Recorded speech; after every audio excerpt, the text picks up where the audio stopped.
Hello, this is Angela Anderson. Thanks for joining me for this acrylic painting tutorial. In this video, I'm going to be showing you how to paint an easy Impressionist flower garden. We're going to be using very simple brush strokes and keep it very loose and light for our beginners. I think it's going to be really fun. This is one of my favorite types of paintings to do. Got my husband Mark with me. Hey there, everybody. He's man in chat for our live show today, so if you've got questions while I'm painting, you can ask those and I'll try to answer them. Let's get started.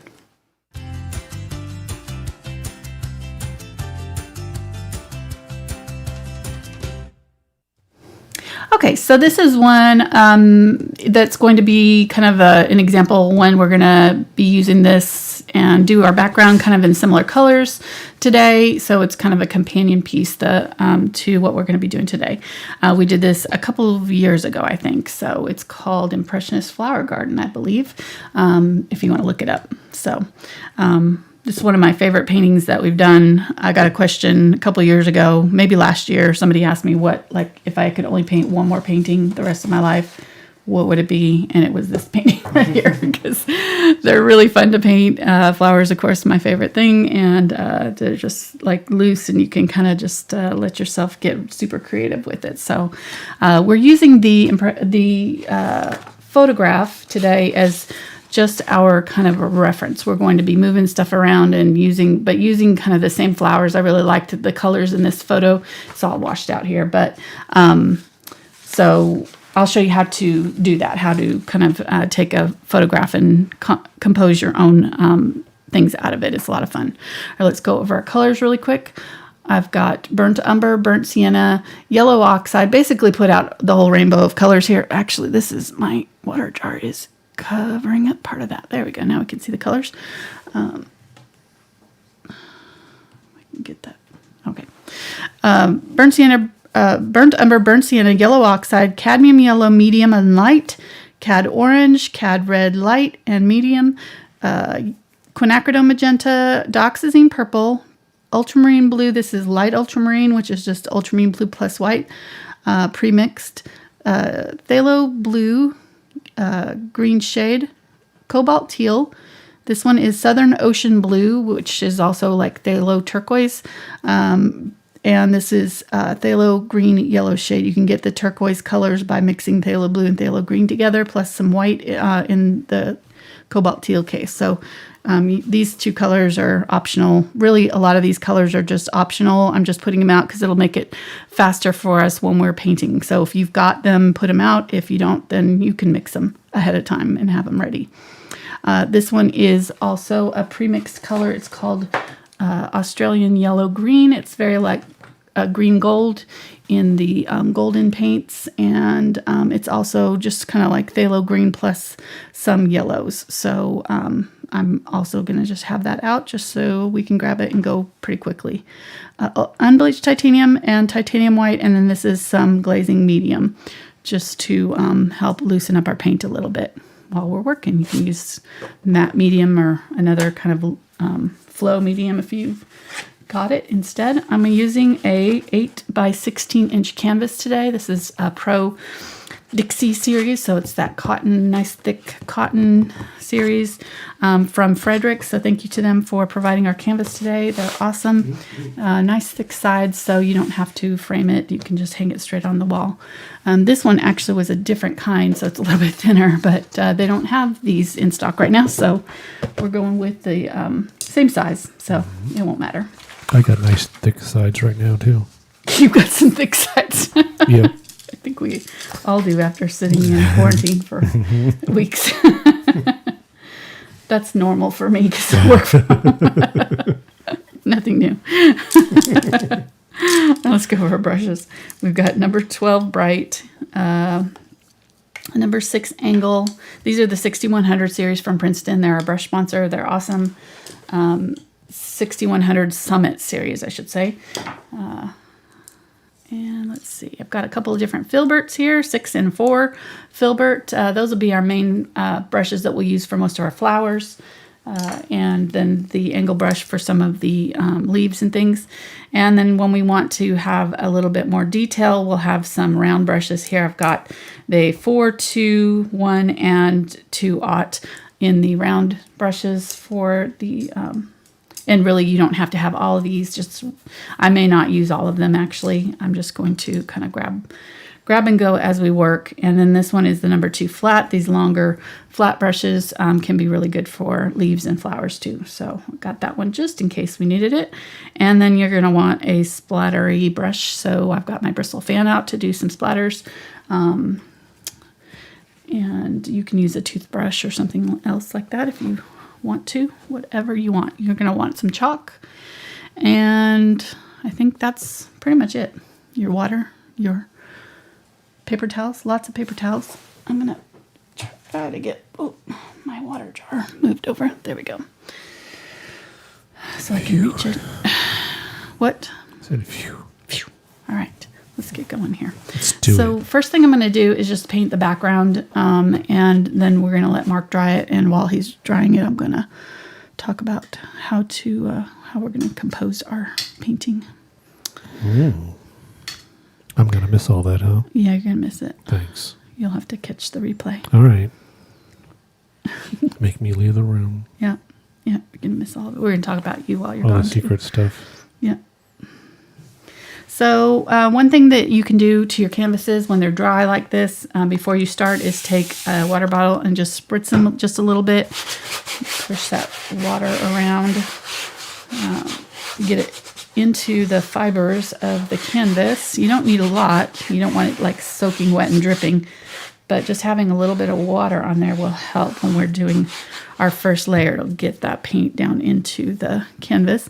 And also using just a little bit of glazing medium with this will help as well. So I've mixed pretty much equal parts of burnt umber and unbleached titanium. And I'm not going to overblend it. I want all this kind of messy different colors in my brush. And I'm going to just start at the top and just do streaks up and down.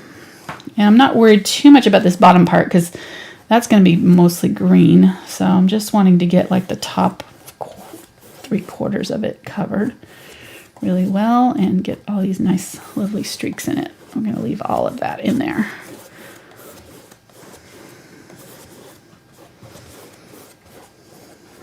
Someone asked, do you prime the canvas first? No, these canvases are already pre-primed with gesso, so you don't have to do that. I don't ever really prime my canvases. I know there's some artists that do, but I don't feel like you need to. Most of the canvases that you're going to get are going to be pre-gessoed, and nobody got time for that. So I don't want to get right straight into painting. I mean, it can make your canvases smoother, that's for sure. But this kind of painting especially, I like having the grain of the canvas showing. I like having those kind of streaks and like the rough bits of the canvas showing in places. I'm trying to see where I'm talking about, like right here. You can kind of see that canvas texture gets picked up. So that's what I'm going for in this one. I don't want it to be super smooth. If I was doing like a portrait or something, you'd want a really smooth canvas. But for this kind of flower painting, nah, you don't need it. All right, so. And sometimes you spray your canvas first, but not all the time. Not all the time. If I'm going to be painting around things, like, when I'm doing like the roses and things where I've got my drawing already on there and I'm going to be carefully painting in each section, then the spritzing it with water doesn't help you a whole lot.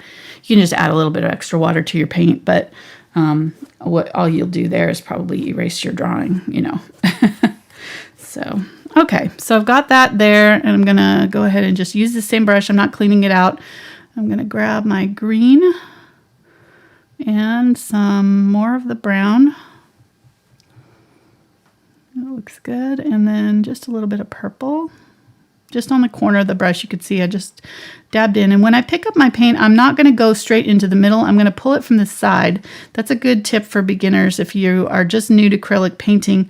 It'll make your paints last longer because the more you spread your paint out thin, the faster it'll dry on you. So when people say my paints are drying really fast, I have a feeling they're pulling it straight from the middle here. And each time you do that, you're introducing air into the middle of that paint puddle, and it will just dry out a lot faster.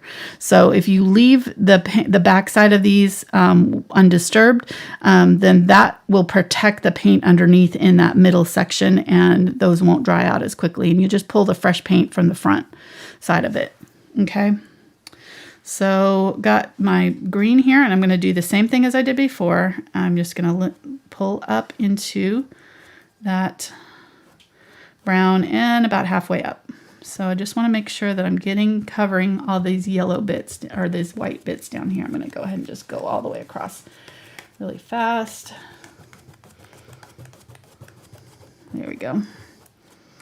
And then I'm going to, you can use the edge of your brush and just kind of turn it on its side a little bit and do really fast. Now, if it's not blending well, then that probably means your brown is starting to dry some. So if that's the case, if your paint feels sticky when you're doing this and it's not doing these nice like long blendy brush strokes, then what you're going to want to do is just let that background dry completely, and then you can add a little bit more water to your canvas and do this green over the top of it. It won't blend all the way into that brown, which I'm getting here because that brown's still wet, but you'll still get a good effect. And I want to go back in. I'm just going to use up all this paint down here and get a nice dark area down at the bottom. Okay, I'm going to give that to Mark and let him dry that. Thank you, honey. Will you rinse out my brush too? Thank you. I saw it in your eyes. Alrighty, so one thing that you can do if you've got a tablet of some sort, and it doesn't have to be a fancy tablet, but most tablets and devices nowadays will have like a sketch program. Mine is Samsung tablets, and so they have that note program. That's where I did this. And what you can do is play with different colors and compositions, and doing something like this ahead of time will save you a lot of time when you get to your painting. So what I did, just like 10 minutes, literally did not spend a whole lot of time on this, but I took this image and I broke down the parts that I knew I wanted to keep. So I wanted these tall, spiky yellow flowers. And what I'm doing when I'm composing my painting is I'm figuring out where I want to have some high and low spots. So like here, I probably went too high with this because everything is all kind of almost even. So after I kind of do something like this, I can see where I've maybe made some mistakes or want to change some things. And so I'll probably leave a little bit more of an open spot in here when we get to our canvas so that I have a good like high, down low, back up high, down low, back up high. You want kind of a good flow in here. And then you also want to have some areas of focal point. So you're going to want to figure out which flowers on here are going to be your main focal point flowers. And I actually left mine out because I realized after I did this and saved it and printed it that I had forgotten all these big peonies. And those are going to probably be our biggest flower. They're going to be similar size to these. I think those are Elysium maybe. I'm not really sure. Those big globe flowers right here. So I'm going to do at least 3 to 5 of each, sometimes 1.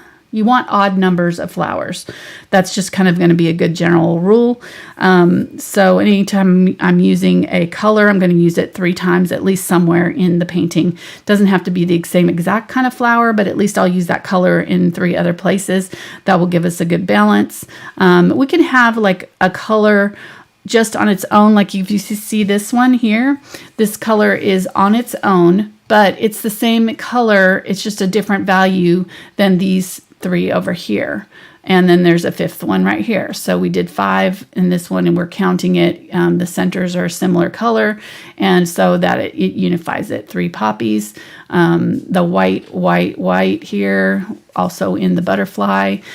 So that's what we're going to be doing today. We're going to be kind of just grabbing the different elements and making sure that we've got a good kind of composition, because we don't, this image, if I cropped it, if I just cropped it straight across, I probably could have gotten some of these in here, but I wouldn't have gotten all of the elements that I wanted in, and they're all a little bit scattered. And so I'm going to make some larger and some smaller and just kind of emphasize different parts of this.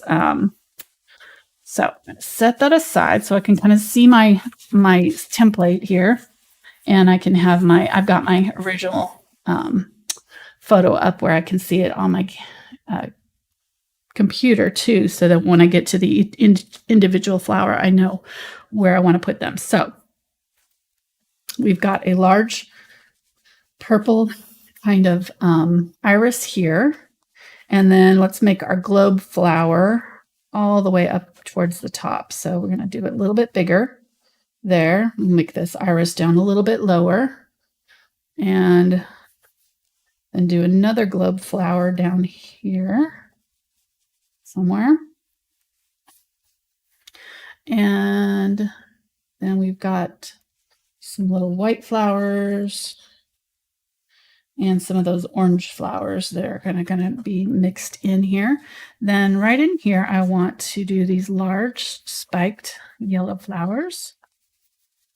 So do different heights on them, and do them in different directions. The flowers over here, we want kind of leaning this way. So that's why I did the smaller Elysium here, or the smaller globe flower here, because these two are going to, on the diagonal, are going to lead your eye in this way. If I had done the bigger one out here and the smaller one here, it would have done the opposite. It would have pushed your eye this way. So we're going to use this iris as kind of a stop. It's going to be nice and dark, and that'll kind of stop your eye. And then this one will kind of push our eye back in towards this way. So then we're going to do the same thing over here. We're going to have another one of these globe flowers, and maybe have it on a different height. So we'll maybe make it a little bit smaller right here. And so this will be, boom, your eye is going to do this arc right here. It's going to be pulled back down with this one. Okay. Thank you, hon. Then we've got the large peony. I'm going to fit right in here, this big whitish pink peony. Let's do one really big. And again, it's going to be just maybe a little bit bigger than that. I'm going to overlap it with these yellow ones here and make it kind of maybe a little bit lower than this globe flower here. All right. Then let's see. So we got 3 of these spiky yellows. Let's do another 2 over here somewhere. We'll do another couple right here. Okay. So we got yellow, yellow, then pink, pink, pink, bright pink. Let's do our big iris right here.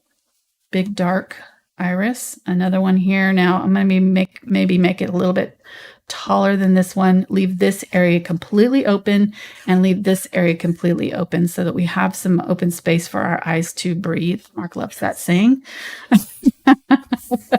He was waiting for me to say that. I knew you were going to. I was like, oh, is she going to say it? Is she going to say it? She's going to say it? She's going to say it? Yes. She said it. She said it. So let's do a peony kind of going off this direction right in here. And we'll do it kind of like halfway this one here. See it like this one right here where it's kind of just a half circle, semicircle. So we'll do it like that. And then we want another one somewhere pushing our eye in this way. So we'll do another one like down here. So we've got 1, 2, 3 of those. We're probably going to run out of space to fit all these, but we're just jamming them in. That's what we did with this one. We did not leave any space, right? We're just going to fill it all up. Fill it all up. Make sure that we're, leaving some room for, the flow of the petals and things. But we can get all of them in here. So down here, maybe I'll do some little blue irises that I'm seeing. Some of the lighter blue irises. Maybe I'll make one of these a lighter blue. Although I don't want them to be all lined up. So maybe do another one down here. 3 of them. 1, 2, 3 of the dark irises. Let me see. And then there's these little white flowers right here at the bottom. Not sure what they are, but I'm going to tuck them in between. And then we're going to do these kind of clusters of, let's do the clusters right here in the middle of all these kind of pink flowers. And then we'll tuck a few more in other places over here, here, and here. So have them 3 different places. And then these little reddish, looks like zinnias, are going to be tucked in all over the place. So we're just going to find some open spots for them. And then also some of this, I really like this kind of light green stuff. And so we'll kind of leave some room for that in places too. All right. So that's going to be our main composition. It probably looks like a lot of mess. Once we get started painting, we'll have more of an idea of what we're doing here. You know, what we're working with. And if we want to move things around, we can do that at that point. I think we're painting. What? I think we're painting. We are painting. Okay. I just mean what we're doing as far as our composition. Oh, okay. Oh, all right. Thought you got lost here for a moment. No, I know where I'm at. I'm in my happy place right now. She had a big old grin on her face. I did. In the minutes leading up to the I was start of even the show. chatting with people in the chat room, which I never do because I'm always like trying to figure out what I'm going to do. So before the show, I'm always like, okay, how am I going to exactly pull this off? Not exactly sure. We'll just figure it out as we go. But I'm usually like studying the image and trying to figure out exactly what I want to do and beforehand. But this kind of painting is such a low stress. I'd already kind of done that. And then I was like, let's check. All right. So I'm going to do some filler here. I'm going to add some more colors to our greenery. And I'm going to kind of add some stems to some of the areas that I'm seeing and just some kind of lighter grasses in.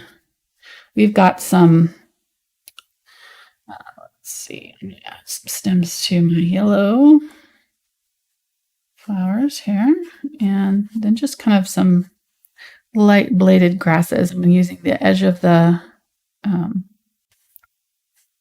brush here to kind of allow me to just draw in these lines, letting these leaf shapes happen. If I press down a little bit harder, as long as I've got my brush in that up and down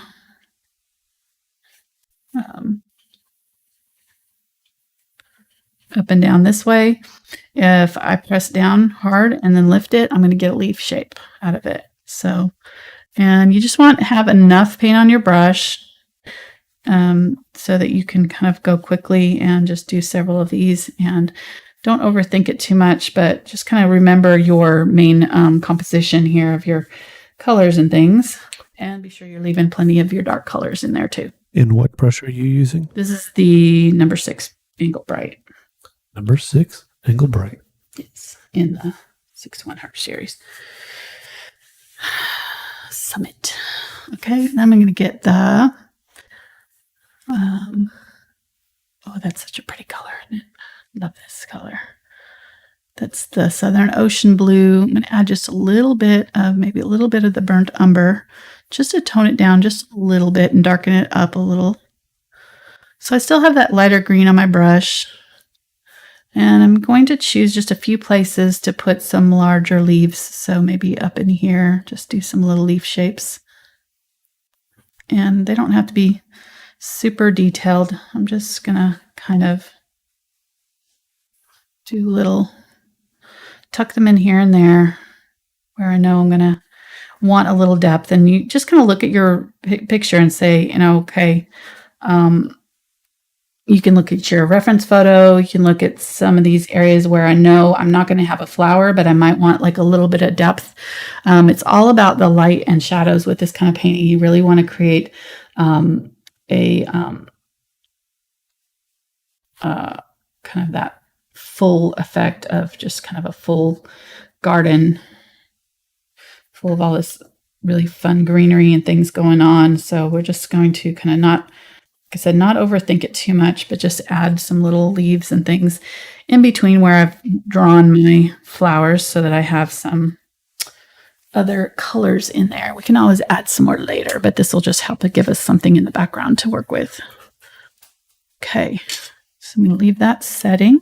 I cleaned it out pretty good, and then I'm just going to set it out of my water, and every now and then dip it back in my water to keep it dry so that I can, it doesn't dry out before I can clean it. And I want to clean it with soap and water after the show. I wash all my brushes with soap and water. I just use regular Dawn dishwashing soap, or, just a mild dishwashing soap, or you can get like pink soap or one of those that are made specifically for acrylic synthetic brushes. All right, I'm going to just keep spraying my paints a little bit with some water as we work so that we don't dry out. And I think I want to do all these kind of background flowers first. So some of these like irises, I think I'm going to go ahead and do these tall spiky yellow ones. They're going to be kind of one of our main focal points. So I'm going to start with kind of an orangey yellow, use a little bit of that yellow oxide and my cadmium yellow medium. So kind of a deep yellow color, and I'm going to, looking at the top of the spiked flowers, there is just some greenery. So I'm not going to do anything way up there, but then like right about here, I'm going to start to see some little buds, right? And then I'm going to start seeing these larger flower shapes, and they're kind of going to be on either side of that main flower stem, just kind of poking out like that. So I'm just using this Filbert brush. It's loaded really thick with paint. You can see how much paint I've got daubed on there. And that way I can just barely touch it down. It's going to get that paint off there. Yellow is one of those colors. Oh, it's picked up a little bit of that green. That's all right. I'm going to just wipe off my brush there. Pick up some more of my clean color. And I'm not going to try to go back over that because it's still wet, so it's not going to work. But just leaving plenty of open space around these flowers. And we're going to add more of the colors, yellows over on the top of this. So this is not going to be the only yellow that we've got going on here. Now, you have some other videos where you teach some brush strokes for flowers and things like that, right? Yeah, I do. I have, well, not really. I mean, well, I'm trying to think. I don't think I have any that are just brush strokes for flowers. I have a lot of tutorials where I paint flowers, but right. But I think you've shown like how to do roses and common strokes. Yes. This one, these are okay. I'll do it really quick here because this is going to be. You saw the leaf stroke, right, with this leaf stroke using the angle brush, and that was just using it straight up and down on, let me find a clean spot of this paper here. Two brushes and a pad in one hand. Okay, here we go. So the angle brush is going to give you things like this, where you can press it down, and it's also going to do lines. And, depending on the angle that you do it with, you can, oh, okay, I can't do this with two brushes in my hand. Depending on the angle that you do it from, you can get longer lines and things, grasses and all kinds of different things. And then the angle brush will also do dots. So when we get to going with some of the flowers, we can use the tip angled straight down to do little dots and dabs, and you can get them very small with this brush. Okay. The brush I'm using right now is the Filbert. So the Filbert can do all kinds of really cool stuff. Since it's already got a rounded tip, what I'm doing right now is just laying down these little dots. If you've got thick enough paint here and you just kind of press it down and pull just a little bit before you lift, you can get all these little dots, and I can use the corner of it to get the smaller dots, right?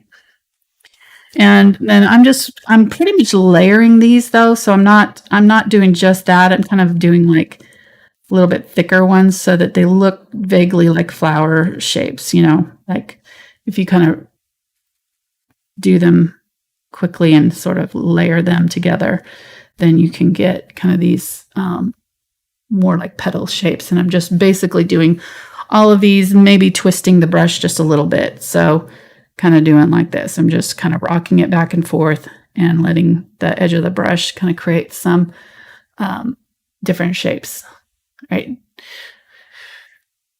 And then if you want to be real careful about it, you can also get some really pretty, like, you know, comma stroke type of things happening like that, or like a leaf. Like if you want a really detailed leaf, you could use this brush, and instead of having like a bladed leaf, well, you can get kind of the same. Actually, I can do almost the same exact type of leaf. So I can go thin and thick and thin again like that, or I can turn it on its side and I can get a leaf this way by twisting it at an angle. And I don't have enough water on my brush if it's breaking up like that. A little bit more water. Twist, pressing down, twisting. You get the idea. Okay. All right. And yeah, so those will be the main brush strokes that we'll be using today. We'll probably use the smaller brushes, and I can use this one to do lines too. So when I do some of the smaller flowers, I may use the edge of this brush and run it in to do some of those globe flowers, to run it on its edge like this and get very thin little spiky lines. You can get these with the little round brushes. You can use the angle brush, the tip of the angle brush, to do this too. But this will be the other kind of thing that we'll be doing. And then when I do the zinnias, I'll probably be using it very thinly, right, using the edge of the brush and just pulling little lines with it for the zinnias, pressing it a little bit harder than I did over here, right? So those would be kind of the main types of flowers and things that we'll be doing. Good idea. Good job. Thanks. The main thing is to just kind of keep it loose. If you keep enough paint and water on your brush, you know, every now and then, like dip in more water, make sure that your paint's staying hydrated. Then it needs water too. Your brush needs water. Depending on the kind of paint you use. If you're using like a Liquitex Basics or Liquitex, yeah, like you know, the Arteza paints that I used a couple months ago, those won't require as much water because they're thinner. The heavy body acrylics are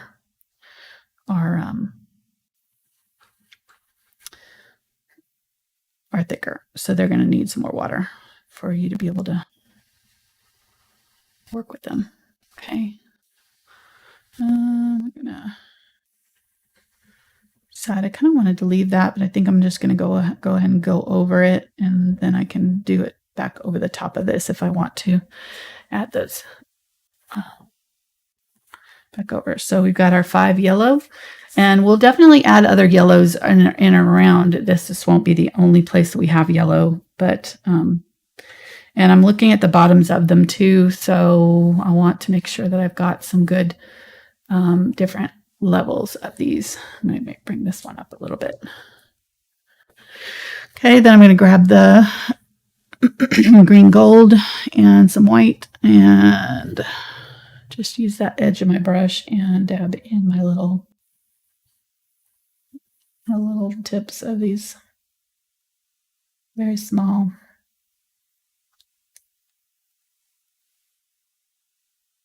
And then put some in between some of those. I'm probably going to need a little bit darker so that you can see them.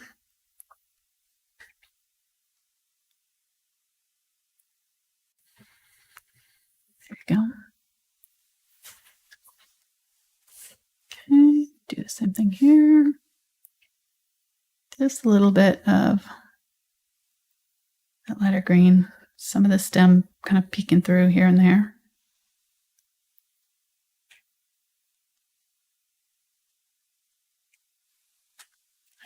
Okay.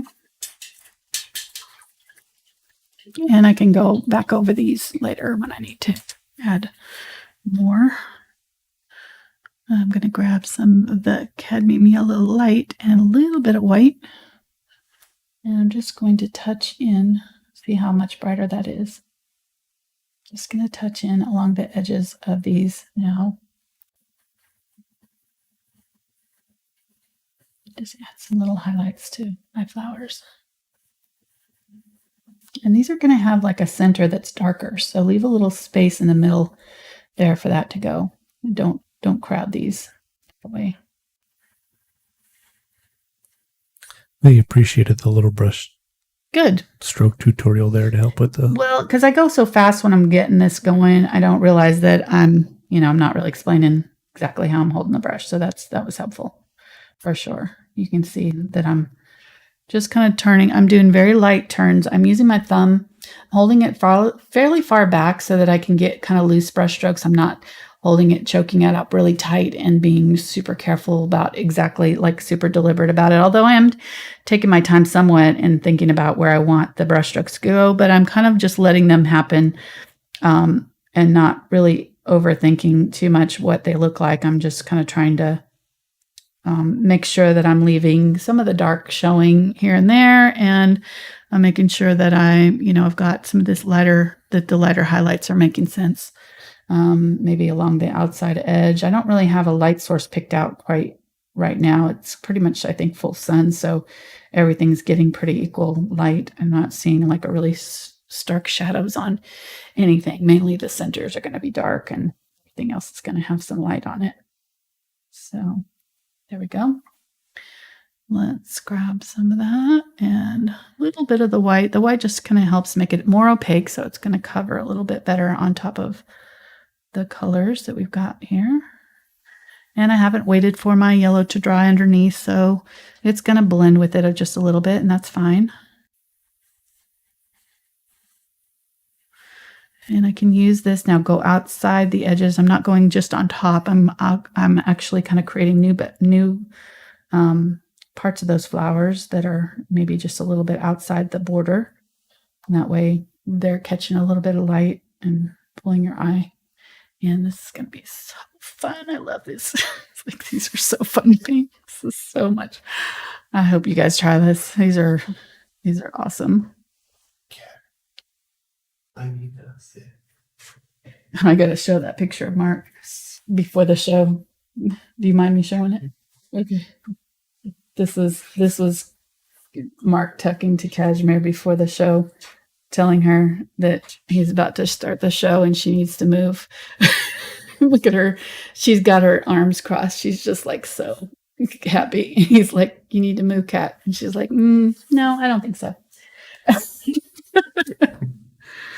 She was the unofficial hostess of the bingo game and kind of thwarted our efforts.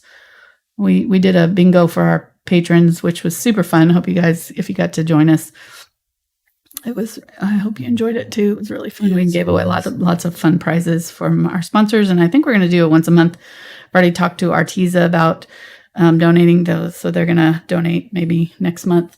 We're going to do one of their a video with some of their. I'm going to do a gouache and acrylic comparison. So probably just find a small painting that we can do, and we'll do it in gouache and in acrylics and show the differences between the two. I've been kind of getting on this gouache watercolor kick lately. I don't really know why. I've really resisted painting with watercolors for a long time, but I love the look of them. So I'm like, you know what? I think I want to try it. I don't know. It's the coronavirus that's it's probably partly cabin fever. Like I've got to have something else to do. That's, although I love painting with acrylics, and I have a ton of fun doing these videos. Every now and then it's good to challenge yourself. So I'm learning to paint with gouache, and I'm going to take you guys on the journey with me. We'll see how it goes. I'm not promising that my gouache painting is going to be all that great. I'm definitely not an expert in it. So if you've got we'll be learning together. We are learning together. Exactly. So we'll be playing with gouache with Arteza. But anyhow, the long story, just saying that So the cashmere helped in the show. Cashmere helped in the bingo. She sat on my keyboard and like ran all the numbers in like 2 seconds. We were on call like 20, and then we went to call 75 like that. she was like, all right, everybody wins, we're done, let's leave. I'm done with this. Are we over this now? So yeah, that game's got started over. Let me see what I want to do. I want to do these globe flowers now. There are all these little teeny tiny. Let's try this. I think this one will be good. We're going to use the number 2 flips.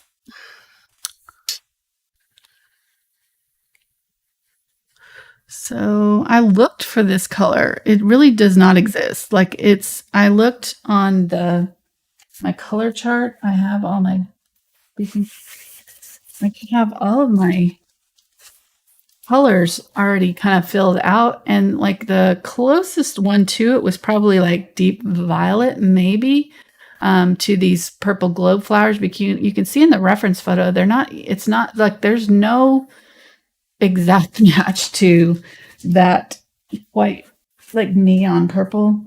So we're going to get as close as we can to it, but it's probably not going to be exactly what as bright or vibrant as the photographs. That's one of the colors that is really, really hard to get in painting. It just doesn't quite exist in the paint colors. I'm going to add a little bit of blue. That'll be close. So we'll be able to tell kind of if this is our color if we add a little bit of white to it over here. We can see what we've got. So I think it still needs a little bit of pink. So I'm going to use this magenta. I've used magenta and Dioxazine Purple, and then a little bit of the Ultramarine Blue. Okay, I think that's pretty close. That's going to be probably as good as it's going to get. So I'm going to flatten out my brush. I want to keep it loaded fairly thick with paint, but I do want to have just a little bit of an edge here so that we can get these little outside edges looking the way we want to, because we want them to be kind of fuzzy. So I'm just going to create these little, and they're really pretty much circles. Maybe the bottom's just slightly flattened, but for the most part, they're just a big old purple circle. Okay, and then in the centers, I'm going to go a little bit darker. So I'm going to grab that darker color and use that color.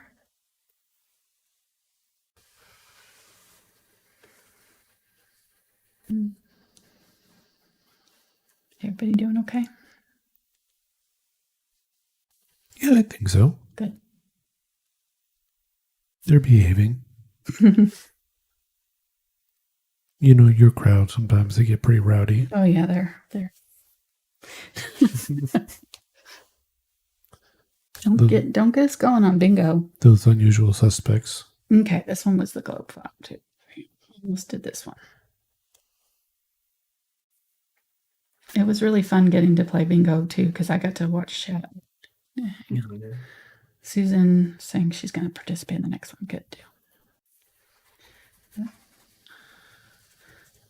Yeah. And the nice thing is the bingo is technically a game of skill, so we're not violating any kind of gambling laws by playing it. I made sure that we checked with Patreon because they don't allow you to do certain kind of giveaways. So we are good to go. We can do it as much as we want.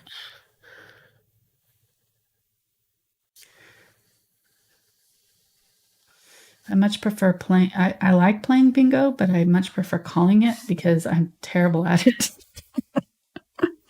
I am terrible at it. Okay. Oh, I love that deep, deep purple. It's so pretty. Okay, let's get this one over here. And just letting these outside edges, just letting the brush do the work here. Making sure that I've got that flat, the bladed edge toward the outside. So as I go around, I'm just turning my brush just a little bit so that that bladed edge is always kind of facing outward. And just scribbling with it pretty much, just holding it way far back here, just letting that brush do the work. If I have it loaded, if you're like, if it's not coming off really easily off your brush, then add a little bit of water, just like I just did. So I was having to press down a little bit harder. And that's a tendency, like you don't realize that you'll be doing it, but what you'll do is you'll get going with this kind of painting and you'll start to get to where there's no paint or water left in your brush. And then what you'll start to do is press down harder, and then you'll end up with these really huge brush strokes instead of these fine, thin ones that we want. So just kind of keep an eye on that. I'm fine right here in the middle. This is all pretty much solid. So that's why I showed it to you there, but you don't want to do that along the edge because then you're going to end up with a really thick edge. We want these kind of wispy things happening on the outer edges of our flowers. Okay, so I'm going to grab a little bit more of the Quinacridone Magenta and some white now. I'm going to scoop up a pretty good amount of white here, and I'm just going to take it to the corner over here because this paint is going to tint it pretty strongly, so we don't want too much paint in here. You don't want to add the white to the middle of this because it's just going to eat it up and you're not going to end up with this light color that we're wanting.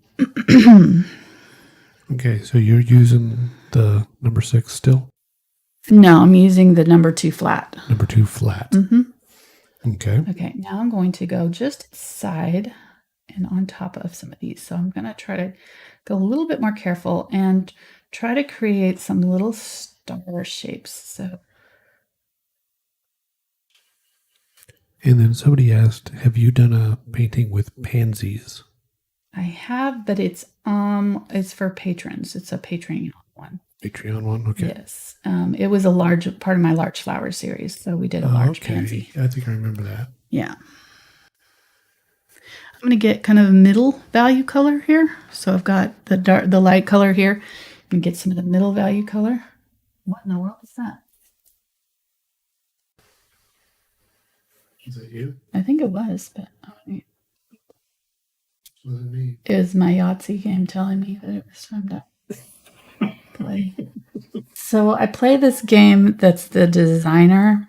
It's this design home, which is super fun, and you put you basically, it's just exactly what it sounds like. You put couches and furniture together and stuff. I don't know. I love it. So I play it, but in order to get the artwork, you have to have like these extra diamonds or something, and you have to buy them. You only get like a certain amount, and it's never enough to get you plants and, artwork. And so you have to earn them by playing other games that they want you to play. So I'm playing Yahtzee right now to earn diamonds to play that other game. It's like really stupid. Total waste of time, but it's still fun. So it's enough that I want to, I'm doing the darker just below just to kind of figure out, the top area here is going to have just a little bit more light, and then I'll kind of blend those two together. Long story. I'm playing one game so that I can have points to play at the other game. So can you demonstrate quickly how you play that game? How I see you play it? Just you don't have to activate it. Just show. Okay. Just show the action that you. You have to vote in order to enter your things. So I end up doing like this, and I sit here and I'll be doing this for several minutes. It's terrible. It's really bad because those poor people are not getting are counting on your spare votes. I know they're counting my votes. I'm not even looking at what they've done. I know it's hilarious. Sorry, I don't know how we got on that subject. My chime. Yeah, my phone chimed at me. Okay. Aren't those fun? Super fun. Love it. So just a little bit of that darker in there, leaving lots of that dark purple in the middle. And if you cover too much of it up, we can go back in with the darker purple here and there. Like I can see, some areas where I need a little bit of it. But love it. So fun. You guys need to try this. It's really fun.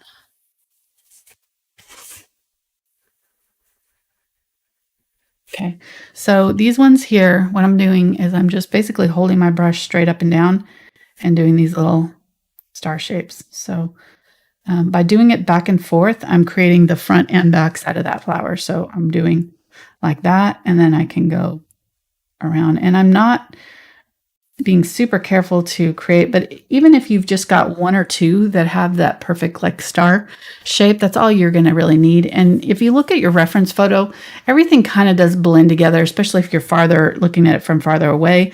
So we're really mainly just trying to get the essence of these flowers and just really like focus on what is their unique identifying shapes, and then doing that. And as long as you're kind of getting those right, getting the right outside shape, right? Getting the form inside, just kind of like the roundedness of it by having just a little bit of the dark, having the good values in here. So the really dark darks and the really light lights.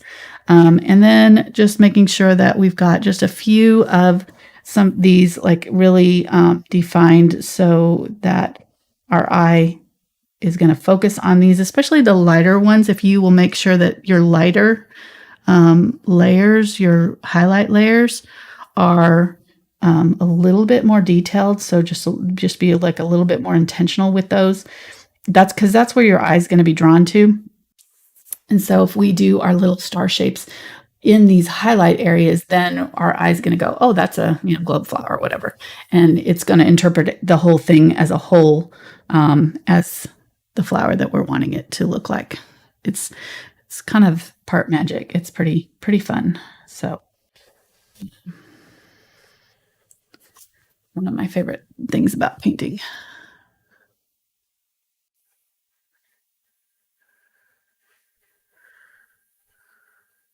Okay, getting a little bit more of that super light. You can see how much weight I'm having to add to try to get that. I'm not even adding any new of the pink to it. Just trying to get some super white lights, because this is going to dry a little bit darker even. So I'm going to add just another layer now of my, and this time I'm going to be really kind of intentional about it and keep it kind of towards the middle. That'll bring that middle part out towards us a little bit and round it out a little bit. Okay, let's do this one here.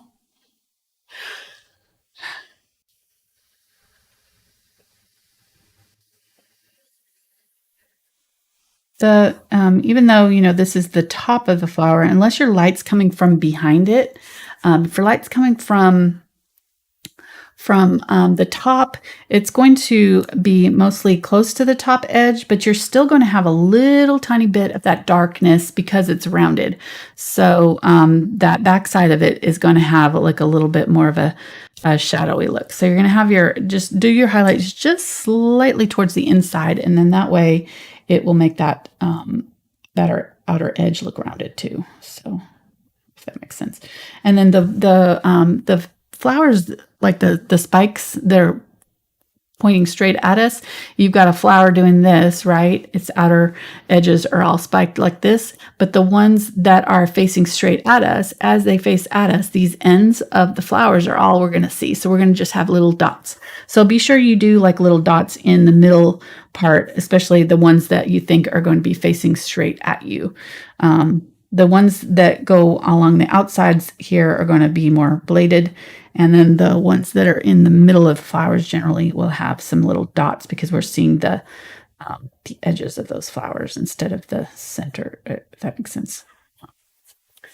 Okay, that I don't know if I like that as much as I did the time before. I kind of think I overdid that highlight color there. We'll see. Got to talking about it and I added too much of it. Sorry, I ruined the whole thing. No, I didn't. It's fine. We can just add some more of what we just need to do is add a little bit more of that darker color back in here. We just lost our value. If your flower suddenly looks flat, then it probably means that you've covered all of your dark areas you have. And that's pretty easy to happen with these kind of layered flowers that we're doing. So you just add a little bit of the dark back in and you're good to go. Okay.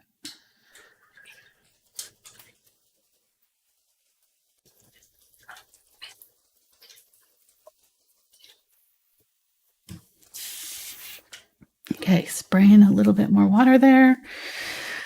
Let's do our irises. Irises are really fun to paint. The main thing is just to not, especially with this kind of style, they have their structure is these 3 petals that are going straight up, and they're doing this cupping motion. So the two, like if they're facing us, we're going to see kind of like this shape. And then the ones that are in front of there are going to be coming down in front. So if you've got 2 meeting like this, then the one in front is going to come straight down from that joint. And then you'll see just a little bit of the 2 on the other side. So there's always 3. There's 3 in the top and 3 at the bottom, but they're on opposite sides. So you've got 2 here and then 1 here, and they're always in the middle of the 2 that are meeting this way, if that makes sense. So let me draw it so it makes better sense. Yeah, there you go. Close up there. So you can see, you've got the 2 coming out here. This one's right up, straight up in the middle, and then the other 2 are back, doing this little triangle shape. And then this one, the bottom petals are going to have another one that's back behind, but you're not going to see it. So you're going to have this kind of diamond shape always, pretty much. And sometimes it'll be an inverted diamond a little bit, but the bottom areas are going to be wider than the top areas. So it's going to always have this kind of diamond shape, just about, depending on which part of the petals are facing us.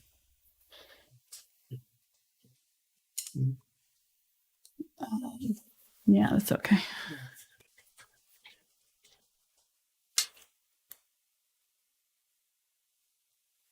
I was just looking for one that had the front petal facing us on the bottom facing you, just so you can see the difference, but I don't see one like that.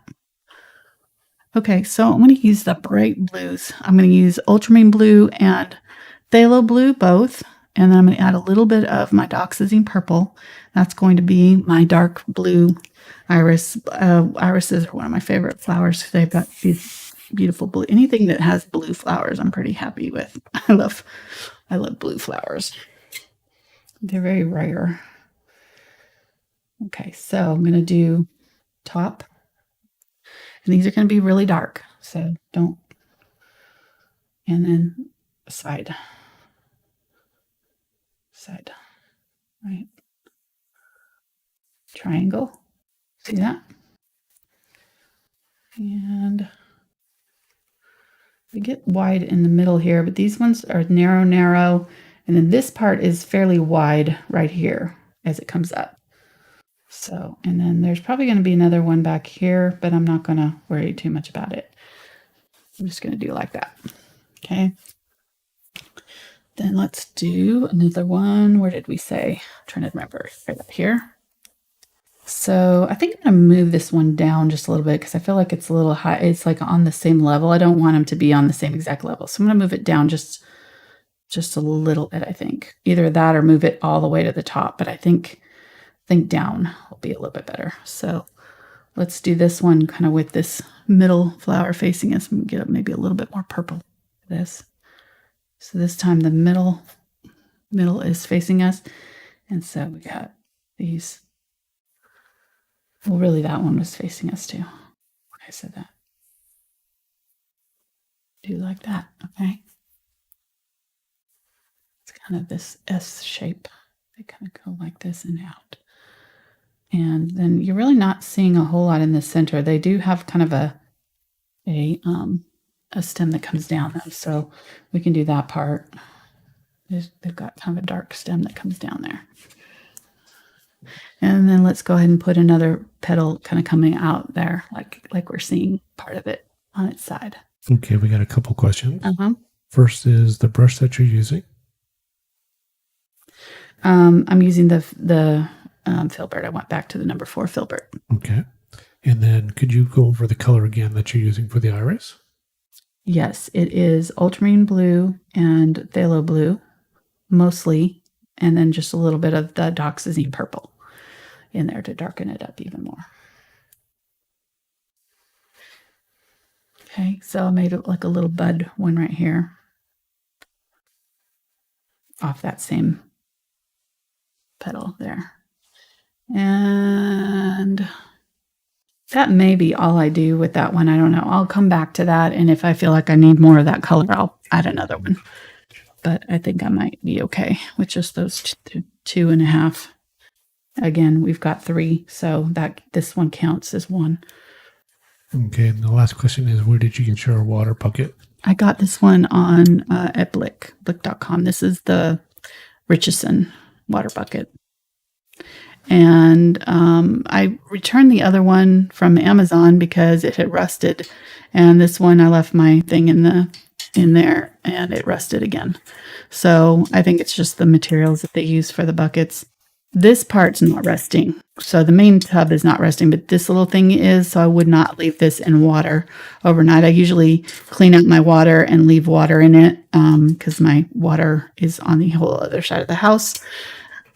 So when I clean out my brushes, I always put in fresh water and just leave it in my tub for the next time I paint.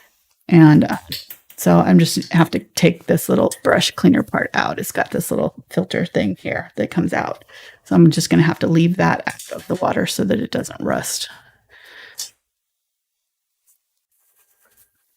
All right, so it's been a while. These ones are starting to get somewhat dry. I'm going to dip them back into my water again, make sure that that water gets down in there. Definitely do not want to dry that paint. The acrylic paint, what happens is it'll get down into the ferrule. This is the silver part. It's called your ferrule. And that paint works its way down in there. And even though the top part might look like it's clean, this part will still have paint trapped in there. And it will ruin your brush because what will happen is that paint will dry and it'll expand the bristles so they won't come to a nice sharp point for us anymore. And pretty much when it dries down there, you can try to get it out with like alcohol, rubbing alcohol, different things. There's different products, but I've never really found anything that will effectively restore brush that's got paint dried down in there. It just really is pretty hard to do. So I always test it on a white paper towel and just press down and you can see that paint that's trapped in there. And so then you know that it's not clean. So what I do is I mark noses because I make him do it too sometimes. I clean, rinse out my brush really good and, check it to see if it looks like it's clean. And then I check it on the white paper towel. And if it shows any color at all, then I wash it again, do the whole thing again, over and over again, sometimes 2 or 3 times, depending on how much paint has gotten worked up under there in the little ferrule. But you're paying too much for these brushes to ruin them. You can literally ruin a good, $5-10 brush in one acrylic setting if you do not clean it well. So always leave yourself time. I always left about 5 to 10 minutes after class for my students to clean their brushes out before they went home because you don't want that water or the paint drying. Okay. Let's see. So we got the big pink. I think the next one will probably be our big peonies. We can probably I want to do the peonies because then I'm not really sure where my light blue irises went. I think there might be right here, but I can't remember. There's peony. I think maybe there was a blue iris here, but I don't know. We'll do the peonies. So those are going to be pretty easy. They're going to be I'm going to use just a little bit of the cadmium red and then the magenta. So we're making like a super bright cherry red, mostly magenta, just a little bit of that red. It'll make kind of a bubblegum pink when we add pink to it. So good amount of that darker color there. I'm not going to need it nearly that dark though. That peony is super, super light. So I'm going to take most of that pink out of my brush, leaving just a little bit, and I'm going to scoop up a good amount of my white here. And I'm just going to use what's in my brush to mix in to that white. Magenta has a really high tinting strength. The different colors will have different tinting strengths. So yellows are generally pretty weak. So when you're mixing two colors together, like if you're mixing an orange, say, and you're using yellow and magenta, if you know that the color is a lower tinting strength or it's kind of a weaker color, you're going to need to use more of that and less of the higher tinting strength color. So in this case, we know magenta is like super high tinting strength. And so we're just going to start with mostly white and then gradually add our magenta red mixture to it, because and that's already almost too bright or too dark, almost. Not quite, but I think it'll work out for us. So, and I'm just going to use what's left. I'm pressing down to smush out the paint that's in the middle there.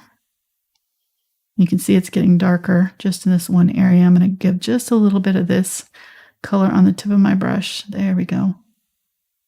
So we've got this nice light color here, and then the darker color here. And then I'm going to just mix right through here with what's left of my brush of that white and mix my medium dark. This is going to be my darkest value in my peonies. They're not going to be very dark in the middle. Okay, so let's see. This one is right in here. It's kind of overlapping my yellow flowers just a little bit. And it's filling in this area right in here. And the outer petals are fuzzy, but they're a little bit thicker than the Elysium, so I'm pressing down a little bit harder. That's why I haven't switched to that smaller brush. So I'm leaving my brush strokes a little bit thicker, a little bit, pressing down a little bit harder with this. There you go. Okay, so I'm seeing like this and this are the same size, and I don't want that. I want like different sizes of all these flowers, so I'm going to make this one a lot bigger. I'm just going to make it obviously bigger. Just widen it out just a little bit. See that? And then I'm going to grab my lighter color here. I haven't cleaned out my brush, just kind of using it. Oh, fun, fun, fun, fun. Okay, so this pink is still wet here. So I'm going to have to keep dipping into my lighter color to get, so it's going to blend in and kind of mix with the color that's on my brush. I'm going to go ahead and do kind of the outer edges first, because we're leaving the inside part a little bit darker. So I'm wanting to highlight all these outer edged parts of the flower. That is. Okay, now I want to get the light color. And as I get toward the middle, I'm going to do my petals just like straight sideways and just a little bit like this. Okay. And then these ones up here are these again, got the petals like this, where it's facing us like this. So all we're seeing is this line. So these ones in the middle are going to be these lines. And then as they go facing away from us, they're going to start to be like that. Okay, so there's our peony. I want a little bit of the darker color. I'm going to add a little bit of the darker in here. Just let that set. And I'll add the lighter color again, but it's too wet for me to do much more to it right now. So I'm going to go ahead and grab a little bit more of this darker. This one is facing this way, so I want to overlap my iris just a little bit. All this overlapping will help create that depth in your painting too. So these are all kind of facing outward.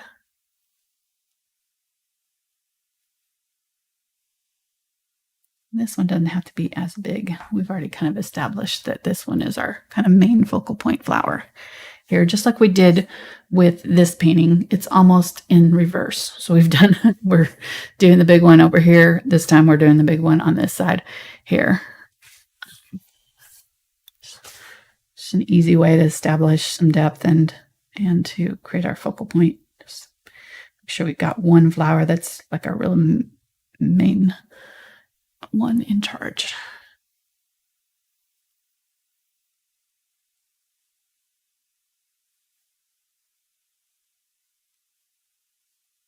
Okay. These ones are all fairly, pretty much facing this way.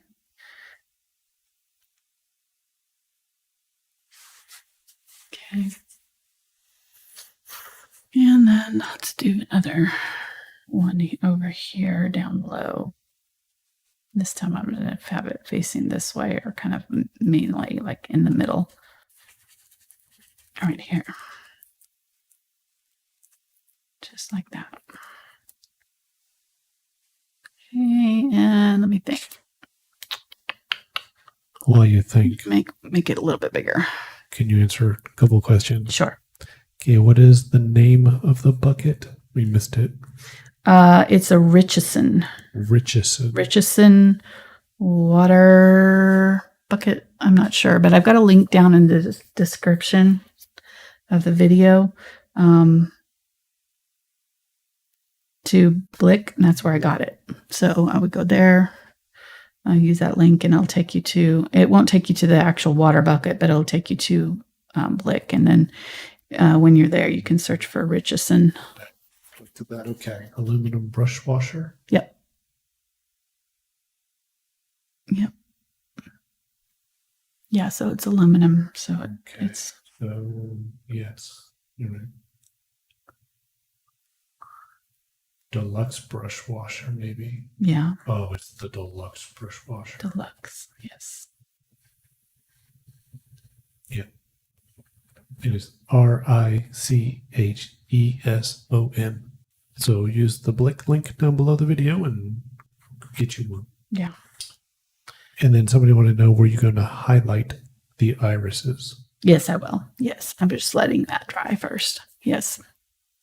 For sure. Good job. And just don't forget the feet. If there were feet. I would forget them. I always do.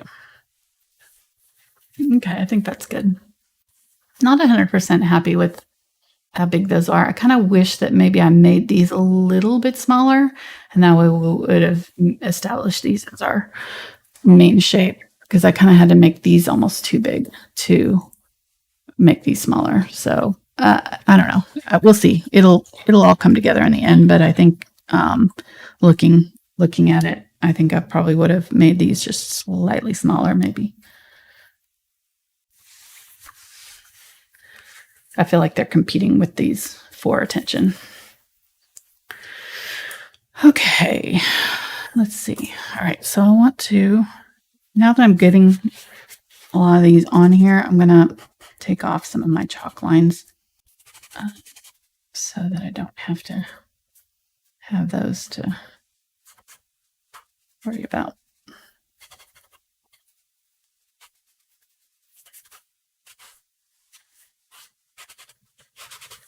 So now we know we've got our main flowers in, and now we're just it's going to be a matter of kind of filling in the blanks. And make sure that your under layers are dry before you do this, obviously. You don't want to. And I've just got basically like a wet paper towel here. Just barely damp. Don't scrub too hard. You don't want to erase everything off your canvas. Erase the paint off your canvas. It'll take the paint right off too if you rub too hard. Your paint will take about 24 hours to cure completely. Acrylics dry to kind of almost like a plastic. Well, they really are kind of a plastic base. And so, but it'll take about 24 hours for them to fully cure. Until then, they're still kind of gummy, and they're pretty easily removed. Okay. Let me see here. So I'm kind of thinking I might not do as many of those little purpley pink flowers, because I don't feel like we need them with all of this in here. I think I'm going to do some of the light blue irises. So I'm going to get the ultramarine blue and a little bit of the light ultramarine blue and a little bit of the ultramarine blue. So mostly light ultramarine blue here. That's basically ultramarine blue with white. That's all it is. This one that we pre-mixed. And I'm going to do some of these light blue irises. So I'm going to tuck them in here. Down, they're kind of down low in our picture, so we're seeing kind of them from the top almost.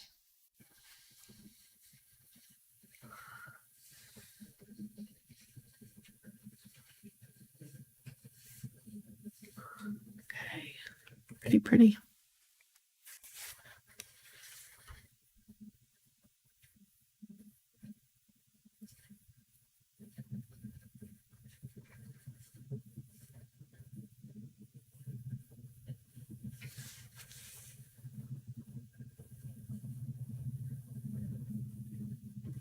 I'm going to put one right up here.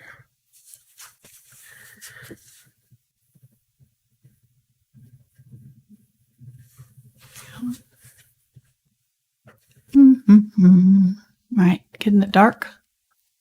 And the center's got to be a little bit darker.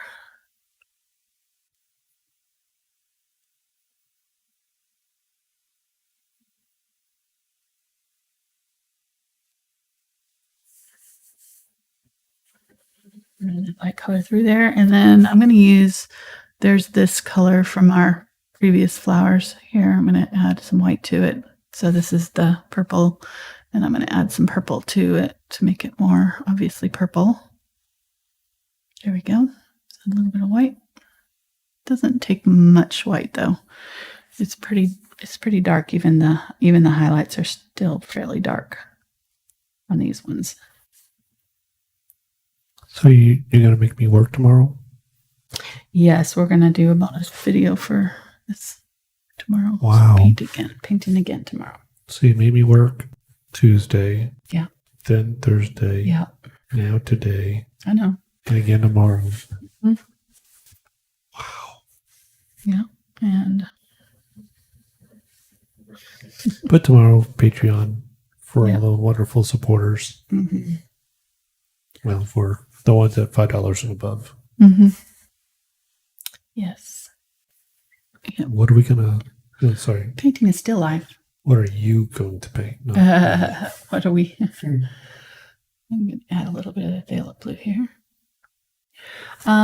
We are painting what are we painting? We're painting a still life, yeah, with a glass and an apple and some fabric. That'll be a good lesson for glass and fabric, and it's got a lot going on in it. But it's a pretty simple composition. It's not super detailed. It's just got a couple of little things in there. So there's 3 items. I think it'll be fun. That'll be what, 6 hours? If you click on the bonus video in the thing there, I think it'll pop up. I think should. I'm gonna have to take off the. Yep, there it is. That's what we're painting. I like the little strings hanging down from the ledge. I think it's gonna be fun to paint. So that's gonna be what we're painting tomorrow. Pretty cool. Yeah. All right. So how long have we gone? An hour and a half? All right. So we're getting close here. I'm going to add white to my pink, mostly white here.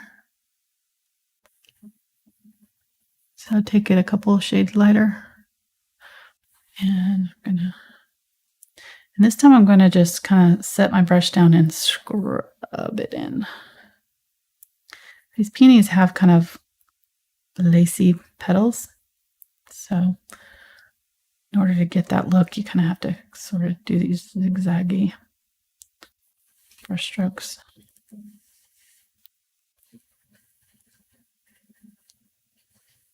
There we go. Much better. They were looking too kind of like perfect. Gotta kind of mess them up a bit. Like me. Too perfect. I'm gonna mess you up.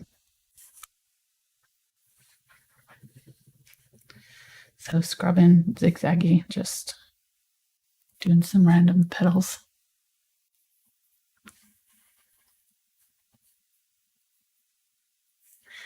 And I'm just picking the places where I've already kind of put my petals and just highlighting them. There we go. Much better. They were just looking a little too manufactured, you know. I don't want the musky look.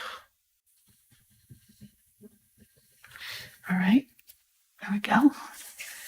And they're pretty light like that. I don't love these. I think I might make that a little bit bigger. So I'm going to go ahead and use this pink that's on my brush here and create a highlight color with that light ultramarine blue. And I'm just going to make these a little bit bigger.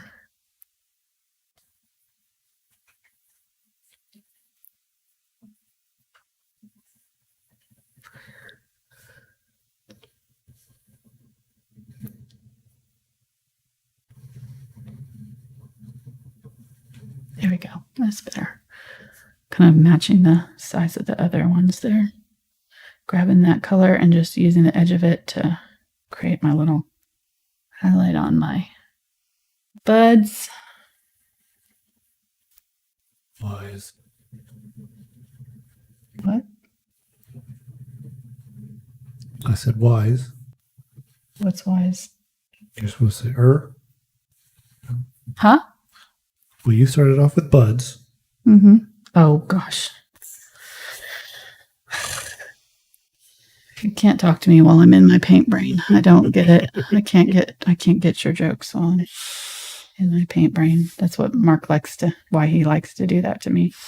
We were watching, or I was watching a Bon Appetit video. Yeah. And, that was awesome. what did you say?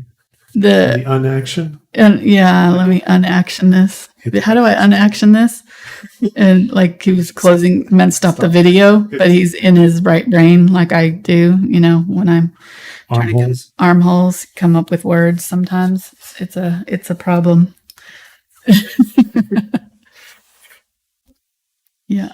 I think your right brain stores like the images for things, right? And that I think, and so, and kind of like the function, the spatial function of them, and so it can come up with like the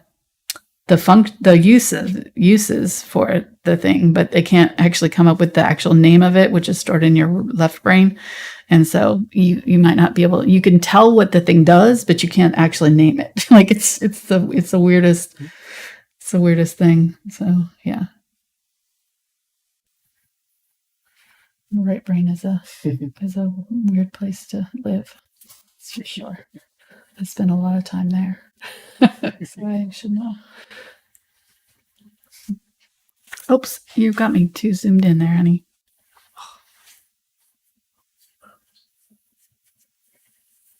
Okay, so just adding some light. Sorry. Yeah, so I'm liking this composition. I think we did a pretty good job of that. So now we're just going to add our focus flowers, our kind of. So I'm going to use, let's see, I think I'm going to use the number 1 round for that. We'll use the Cadmium Red Light and the Cadmium Orange. And honestly, you could do this in any kind of color family that you wanted to. So it doesn't have to be these exact colors that I'm doing here. If you wanted to do them all in blues or all in purples and pinks or whatever, you could totally do that. This is super easy to edit. And so most of these zinnias you're seeing from the side, so they're looking like these kind of little flying saucers shapes. Okay, so let's do 3 there. Let's do 1 here that's kind of facing down towards us.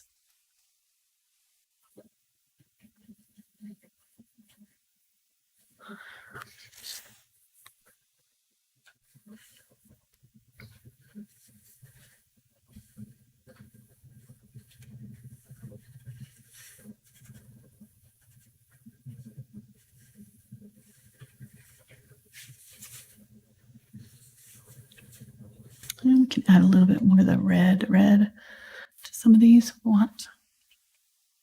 I think that, so we'll do the white, we'll do those little white flowers like right in here, I think. And yeah, so we can do, let's do one of these up down here.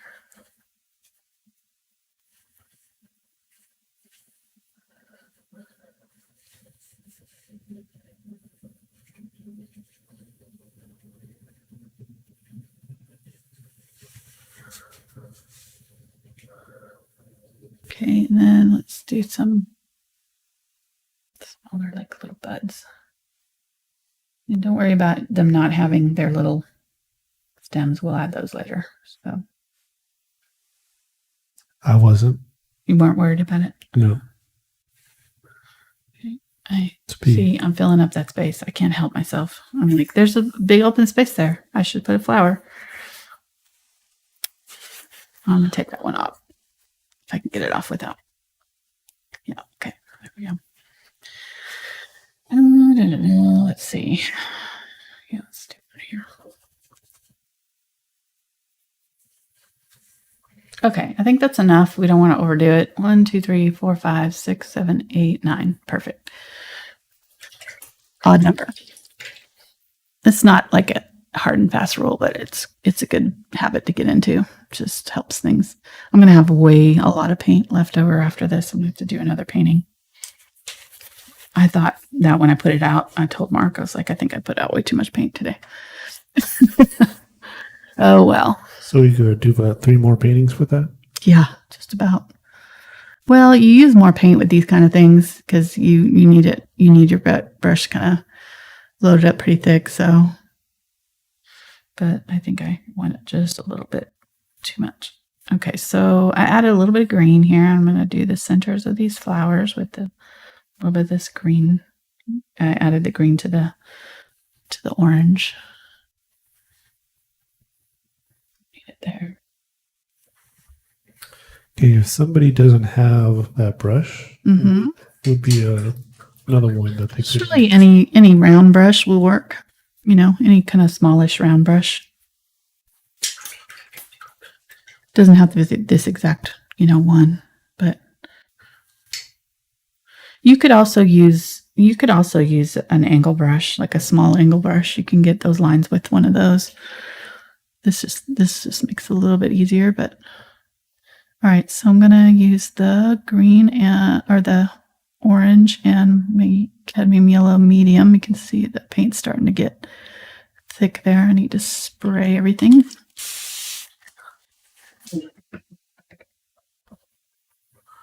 So cadmium orange and cadmium yellow medium. Make a bright yellow gold. This would be similar to like a cadmium deep, or if you have it, or a diarylide yellow, something like that. Something in that family in there. It's a yellow azo cadmium deep, diarylide, azo yellow deep.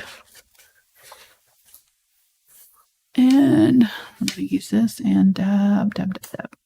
Just dab in a circle around my dark area there. What are you doing? People don't know how big of a size of paint you put out, so put a quarter. It's closer to a nickel or a dime. It's not a quarter. Well, don't nickel or dime them to death. Yeah. Thank you very much. Be here all day. Maybe put it over here. Yeah, it's not a quarter. It's more like a nickel. It's not a quarter. Well, I said a nickel to a quarter cent. Oh, okay. Man. Give me a hard time. Now I got paint on the finger. Great. Workers' comp. I'm going to file a claim with OSHA. It's the afternoon off.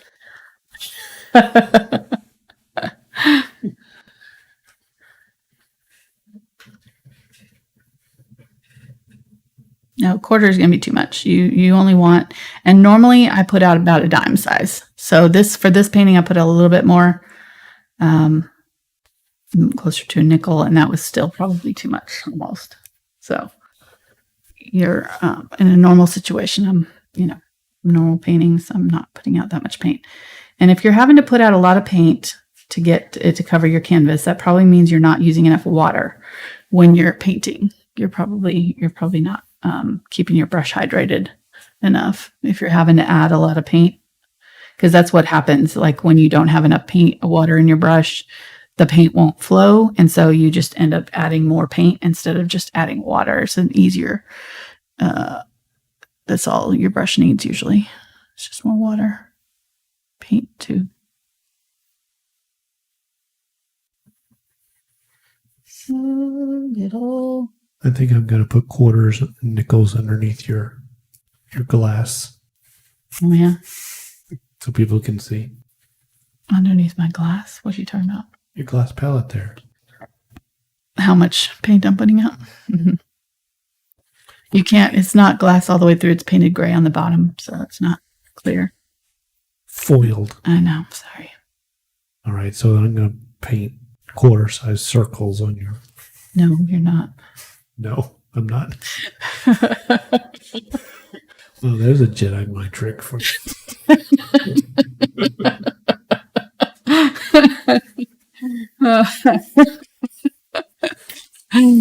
These are not the droids you're looking for. It's not the paint palette you want to mess with. Do not. That's your area. You stay over there. This is my domain. Don't touchy. Don't touchy my stuff.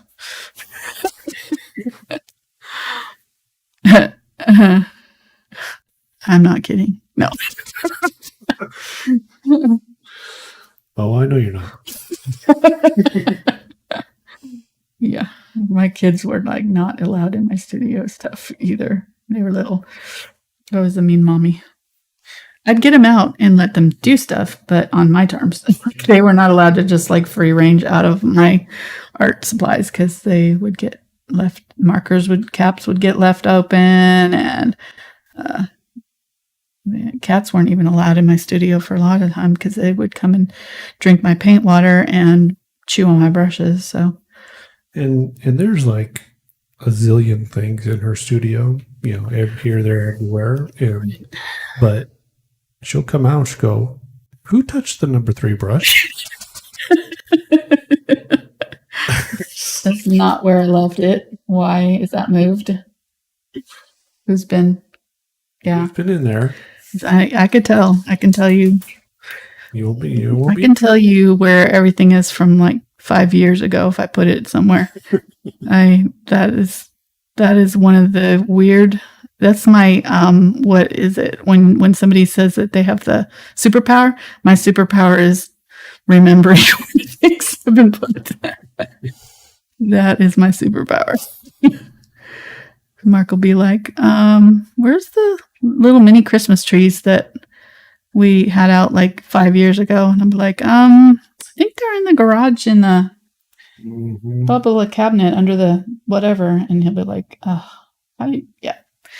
That is, I don't know why my brain does that, but that's just. And I tried to do that yesterday or the day before. She was looking for adding cadmium orange and just adding a brighter version of this red here. So, what? Go ahead. Sorry. That's good. No, you were looking for what the clipboard. Yeah, clipboard. I was like, oh yeah, I think I know where that is. Well, no, I didn't. I looked in like 3 different places. I have no clue where it is.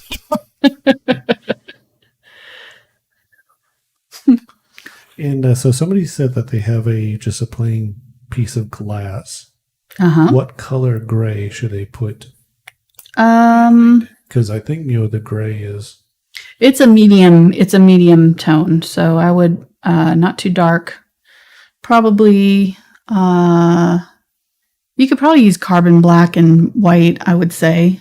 I don't think it's particularly toned blue or brown. It's if anything, it may be a little bit more on the brown side, but I think it's pretty straight up the middle gray. For a while, you were using the Gray Matters paper palettes. Mm-hmm. Yeah. So if you have one of those, you can try to match it to that color. Or just tear it off and put it underneath it. That's true. Yeah. Yep, that would work. Okay, so just adding like a little extra spikiness to some of those petals there. And really they're not as thin as I'm putting them. I'm kind of making them, the zinnia flower petals are a little bit thicker than, they're not like a daisy, but oh well, that's close enough. Fun. And then the centers of our oh wow, that is too purple. Get there we go. Quinacridone Magenta and Burnt Sienna. And that's probably the color I want right there. Little tiny bit of purple. Quinacridone Magenta. And I'm going to dab in the centers for these little yellow flowers. And just little star shapes right in the centers. And I'm letting, this is kind of transparent, so you can add a little transparency to it if you want to help, but you don't want it to be too solid. So you kind of want a little bit of, if you kind of go in a little bit light with it, you can get a little bit of transparency happening and a little bit of depth in these. So let's see.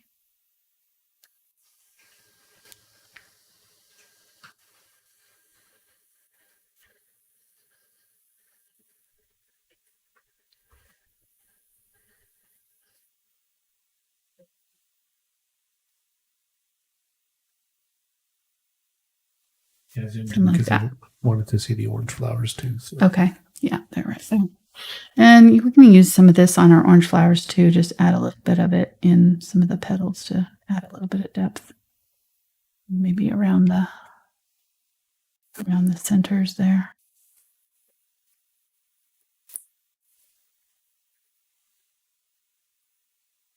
There you go.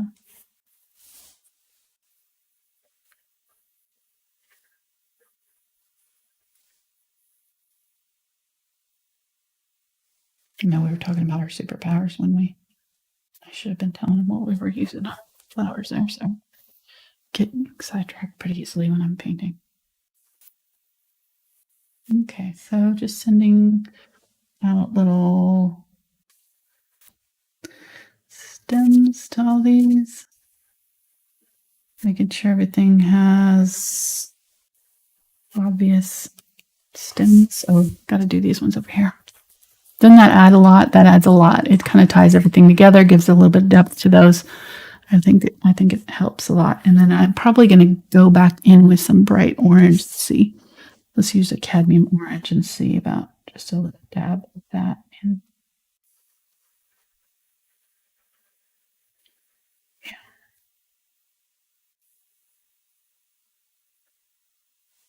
See that? Mm-hmm. Okay. I can see that. You can see that? Because my eyes are breathing.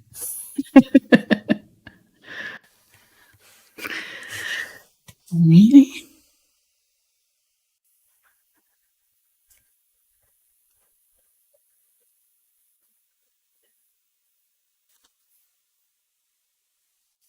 Just trying to kind of figure out which ones look like they might be a cluster of flowers.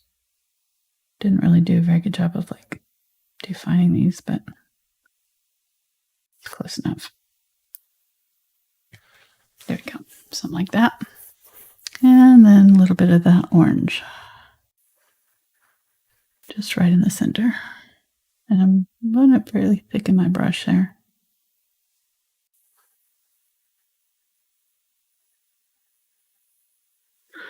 I might even get a little bit of the cadmium yellow medium light in.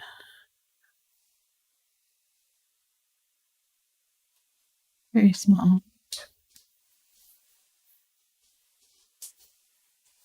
Okay.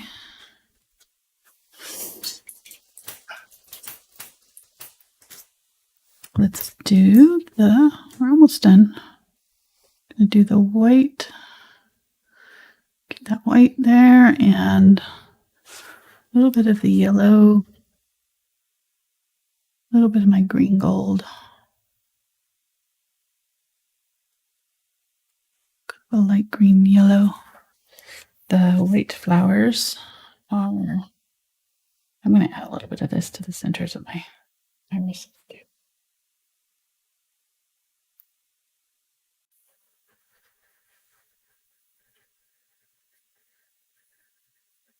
The fuzzy part is at the top. You're too close. I did a whole fog over here and you missed it. I know. I just Okay, these ones, the fuzzy part's dark, so you don't see it, but okay, so let's do right here. We're gonna do these kind of cupped. Not really sure what they are. Do 3 of them. Oh, and you know what else I'm seeing? I'm seeing these little. Do you know what kind of flower the yellow ones are? Don't. Let me think. They look like. They look like ranunculus almost, or not ranunculus. Anemone maybe. I don't know. I think it could be something like that. People have guessed snapdragons. These? Hollyhocks. No. Oh, these ones? The yellow ones. Yeah. The yellow ones. Oh, I thought you were talking about the ones I was just painting. The yellow ones look like, what are they? No. They look like a yellow delphinium to me. That's what my guess would be.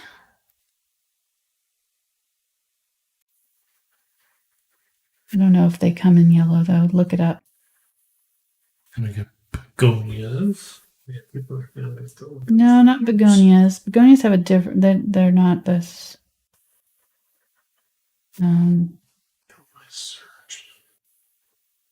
What did you say? Delphinium? Yeah, they look like a yellow delphinium to me. So doing these little white spiked flowers here. The little these are.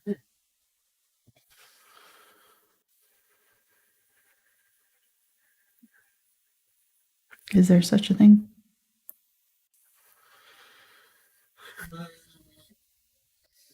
Sort of, yeah. Let me see.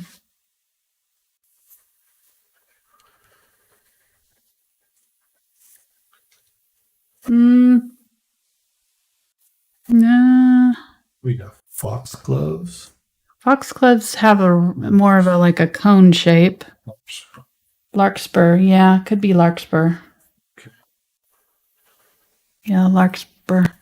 They do have yellow delphiniums though, so they could be a version of that. So these are like white-ish. I'm probably gonna need to go back over these with the white. I'm making little what are they called?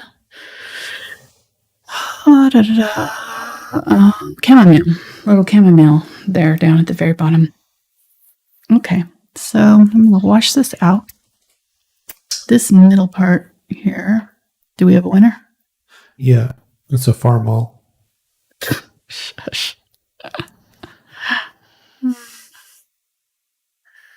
Getting the yellow and getting the cadmium yellow medium. Adding that green there to the center. Still, I don't think it's dark enough.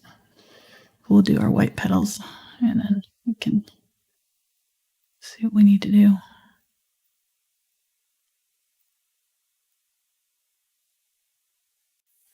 Okay, so what? It might be a mullion. Mullion? Yeah. Yeah. That looks like a winner. Mm-hmm. Let me see if I can Mullion. just... I've never heard of that. Oops.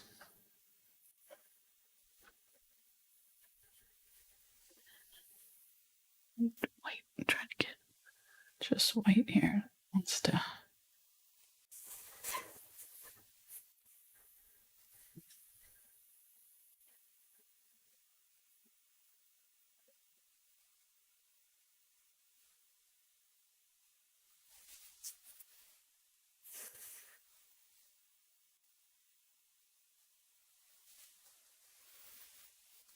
Really pretty.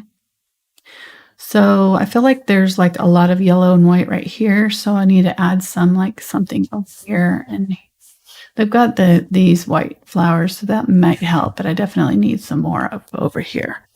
So let's do this. I'm gonna switch to this little smaller round. This is the number 2-aught round. And I'm gonna use this same color here, maybe a little bit more of this green gold. What'd you say? Mullion? Yep. Mullion butterfly yellow verbescium. Interesting. I don't think I've ever heard of that flower. Mullion. It must be, I wonder if it's in another part of the world. Or, kind of not very common. Mullion. Okay, let's get a little bit of green. I'm going to get some of the green gold. There we go. Making a... I want some yellow, more brighter yellow. So I'm going to get some of my cadmium yellow light here. This is all getting dried out, so it's actually probably good that we did add as much paint as we did. We used most of everything, and really what's left is getting muddy, or getting dried out. So we did a pretty decent job, I think, of managing the paint. All right, adding lots of water here because we're going to need this to flow off of our liner brush, our round brush here. It's a smaller brush. The smaller the round brush, the more water you're going to need for it to flow off of it. Round brushes are notorious for needing a lot of water, especially the smaller ones. Okay, so I'm going to use this and do my little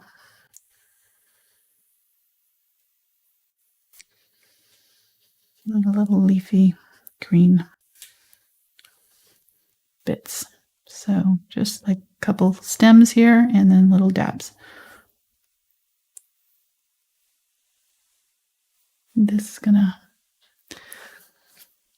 These are all around the bottom here, and these are filler.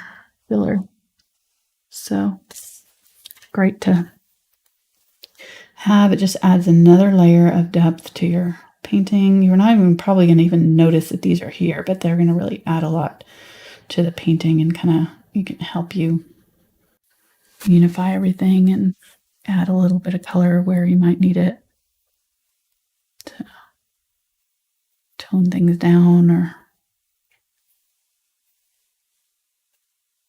hide things. It's a really good little trick to. So over here we wanted some to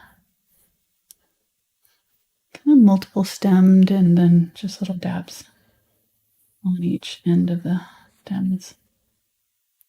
Almost like a Queen Anne's lace.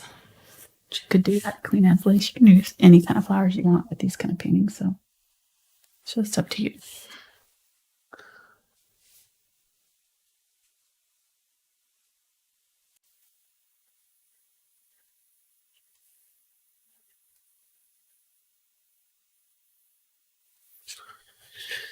All right, I don't want to add too many everywhere. It's my tendency. I will do that. I will fill up every little square inch with stuff. Yeah, I'm gonna need little dark spaces left. Take the brushes away from you. I know. Really need to start finger painting. I would.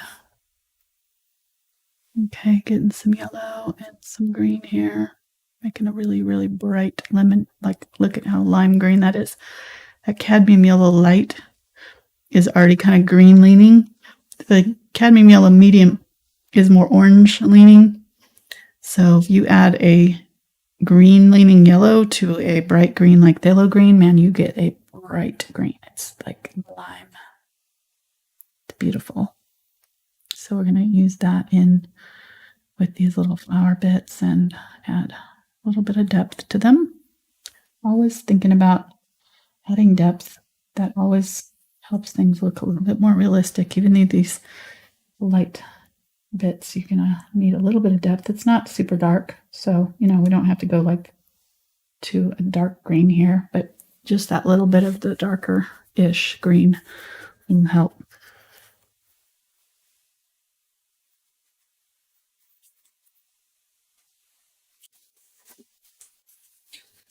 Okay. And then let's add Let me get the bright, just plain old white if I can get some that's not tinted with anything else. And before I do that, I'm going to put my centers of my yellow flowers in. So I'm going to get this cadmium yellow medium if I can find some that's still not goopy. Get a little bit of the cadmium yellow light too. Okay, come on. Just wants to go super sticky on me. You can see all these little clumps forming. We don't want that.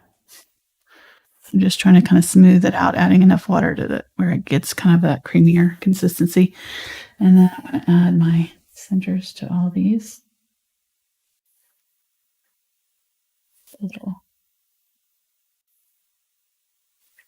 chamomile.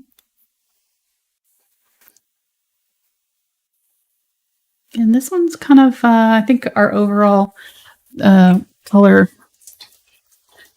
family is, well, I mean, we've got everything under here, but the yellow is pretty dominant. So I would say yellow is probably our dominant color, and then the purple would be our accent. You know, the yellow and purple opposite on the color wheel. Really good contrast there. Let's grab my white now. Just make sure I've got it really clean white. If you need to, you can put out some fresh paint. There we go. I'm going to use this in my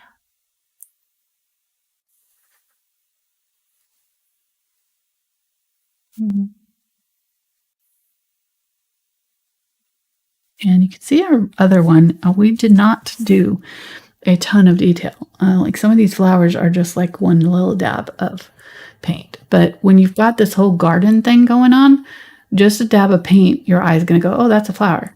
So don't feel like you have to resolve every single petal on every single flower. You don't. You can really get away with just doing one little dab of paint here and there, and your eye will immediately like interpret flower out of it. It's pretty cool how that works. But you know, we've got enough of these other flowers out here that are resolved and are defined really well. And so these smaller ones that are just like little accent, in the background, they're not going to need to be super defined.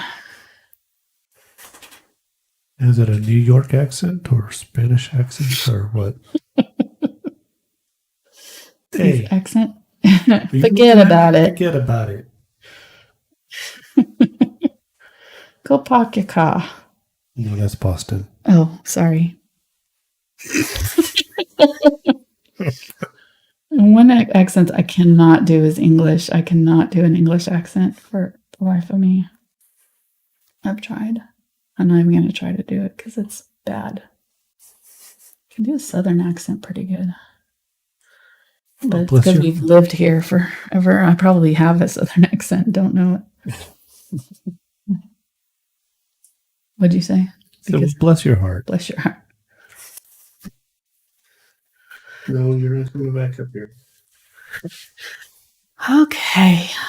Oh, fun flower garden. Super fun. All right, so these flowers need a little bit of darkened centers. I'm going to get a little bit of that green and green gold. Do a little bit of dabs in the centers of those. Give them a little detail.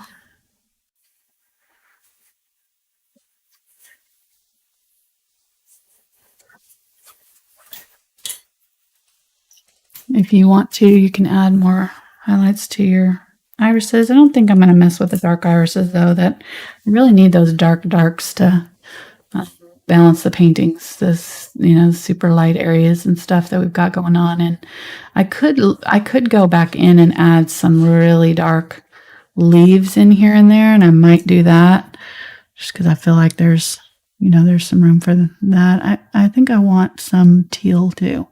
I want to have a lot of teal going on in here, and there's just little tiny accents of the teal popping around in some places here on this one, and so I want to kind of unify them, and I think that would help to do that. So I'm just going to throw in some little random teal whatever they are. I don't know. They don't have to make sense. It's just a little bit of color.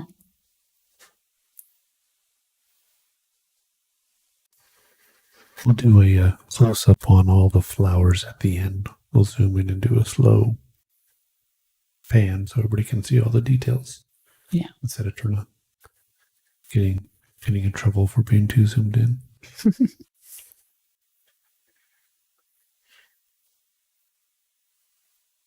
Well, I'm just, skipping around so much at this point. It's hard to keep everything in focus if you're. I'm going to do too many of these, but I can't help it. Well, this is just going to. So I think I'm going to do a little spiky one right here. So I did a little bit of a spiky over there. I'm going to do another little spiky right there. And I covered my leaf here. I want that back. So I'm going to put my leaf back in.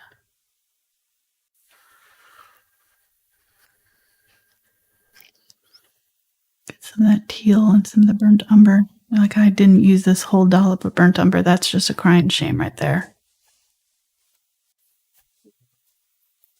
That is just a crying shame.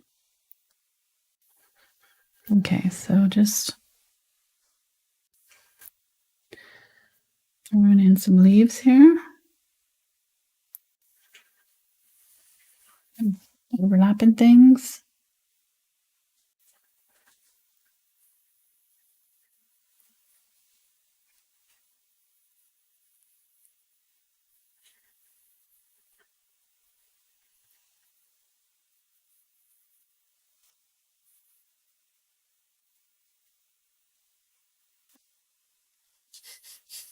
What? She got up on the table under the. Now she's trying to position over here with the chair.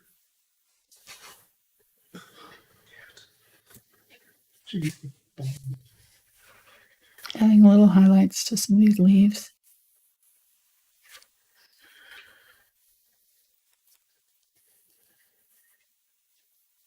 You can use this green on this center thing here, add some detail to these little spikes. Okay, at this point I'm just kind of really carefully going through here and trying to make smart choices for my do some. I am seeing some of these blue flowers in this. They may be a little bit different blue, but it'll be okay. I'm making up my own, this is my fantasy. You can do your own, whatever you want in your garden. In my garden, there's blue teal flowers living there. Okay, let's see. So I think I do want some of those purple. I want to bridge the gap between these two. So I do think I'm going to do just a few of those kind of purpley pink. And they're pretty much Quinacridone Magenta as their base. I'm just going to put a few of them here and there. But I think it will help bridge the gap between these colors. Because they're in our reference photo for a reason. The gardener that did this garden decided to put these. I'm going to put them really high right here. Okay, then white. And there's just little whites.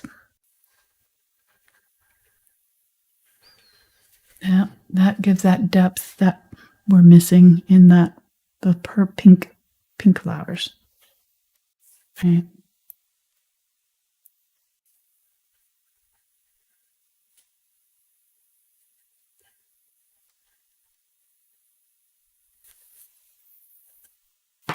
I need more of that magenta on this one. It shouldn't read too pink. So if it looks too light pink, then add more of the magenta because it should be a magenta color. It shouldn't be the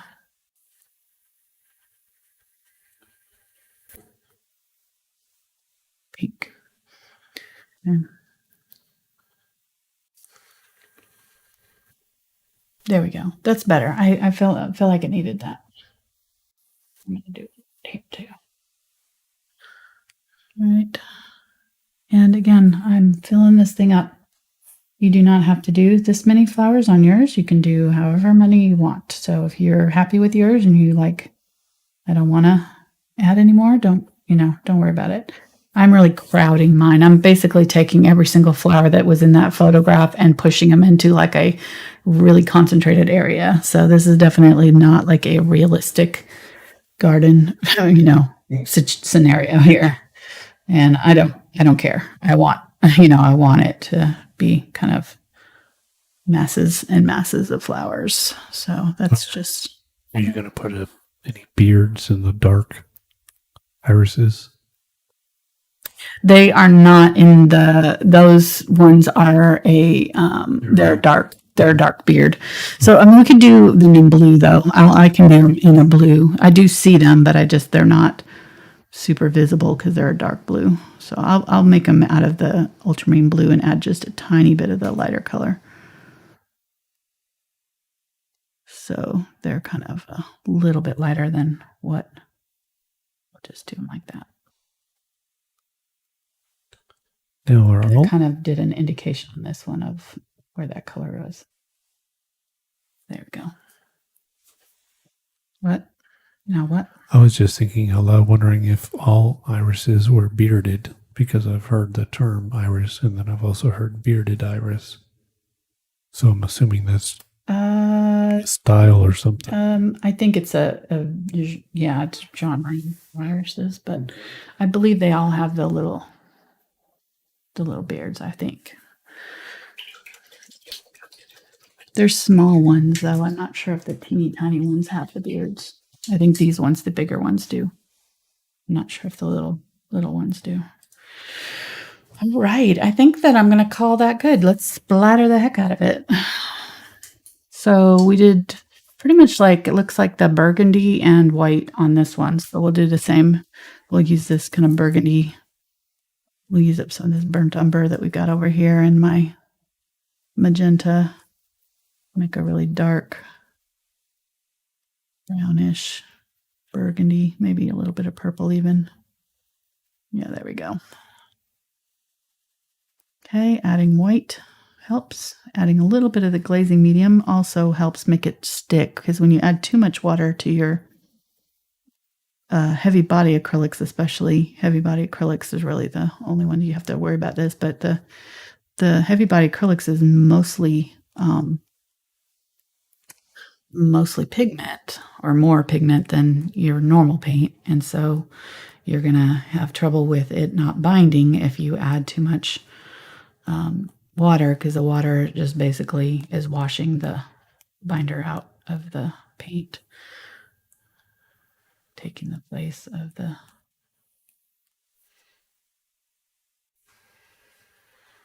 Will you put a link to the companion piece? Yes, I will. Yes. I'll add that to the video after this. I want a few on top of my lighter colors too. You can put as many or as little as you want. And I'm facing the brush out flat and then tapping down, and that whatever direction that I'm tapping in is the direction that the paint will go in. So if I'm holding my brush like this and I'm tapping this way on it, the paint's going to go that way. If I'm holding it this way and tapping down, the paint's going to go down to the canvas. So keep that in mind. I see a lot of people doing like this, and that paint's just going to go like all in that direction. So whatever force that you're pushing on the brush is the direction that it's going to go onto your canvas. So if you want it to go down onto the canvas, then you need to be tapping downwards onto your canvas from your brush. Okay, so there, lots and lots. fun. This, I don't know. I like doing it. You don't have to add splatters if it's not your thing. I like them, but not everybody does. So it's up to you. No points taken off if you don't do this. Trust me. And we'll still like you. I get it. Yes. You could still be my friend if you don't do the splatters. May not be my best friend, but. Right. Exactly. Okay. The white is really going on nicely because I added it. I used the fluid acrylic for this. So. And again, you don't have to do this much if you don't want this many. I kind of overdid it on that one, but I think that's all right. So, all right, so let's put these side by side. You can see what they look like. Isn't that fun? I definitely think that they have shades of, similarities. I think maybe I could have, in fact, I think I might do a leaf right here. I feel like that this area could use like some green. So I'm just going to grab my turquoise here. Do a leaf over the top of this right here.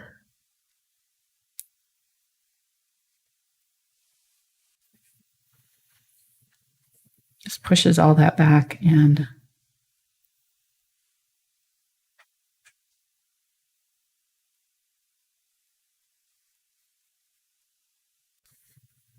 I don't know. I don't know if I love that. I'll add some of the lighter green to it.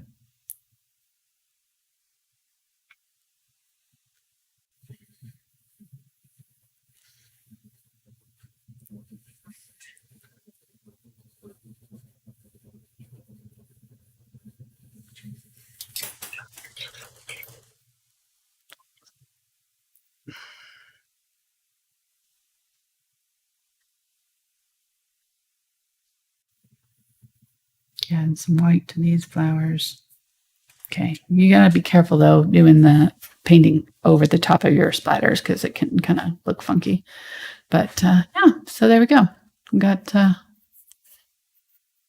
different things going on here. I could have, I just feel like these are all like so same. They're really like dominating everything. So that's why I kind of covered up a little bit of it because I felt like it was just kind of drawing the attention. I want these to be kind of our main focal point. And again, I think I probably maybe would have reduced the size of these just like a smidge, just maybe an inch overall or ½ inch overall.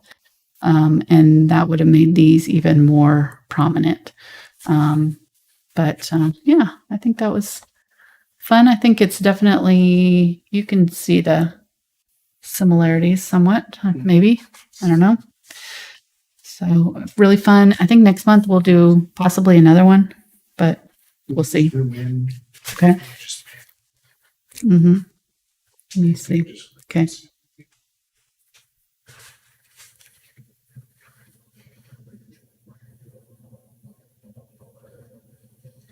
So you got what are those merging ones do now? Zinnias. Zinnias, peonies. These are chamomile. I think these are called Elysium or globe flowers, something like that. Zinnia.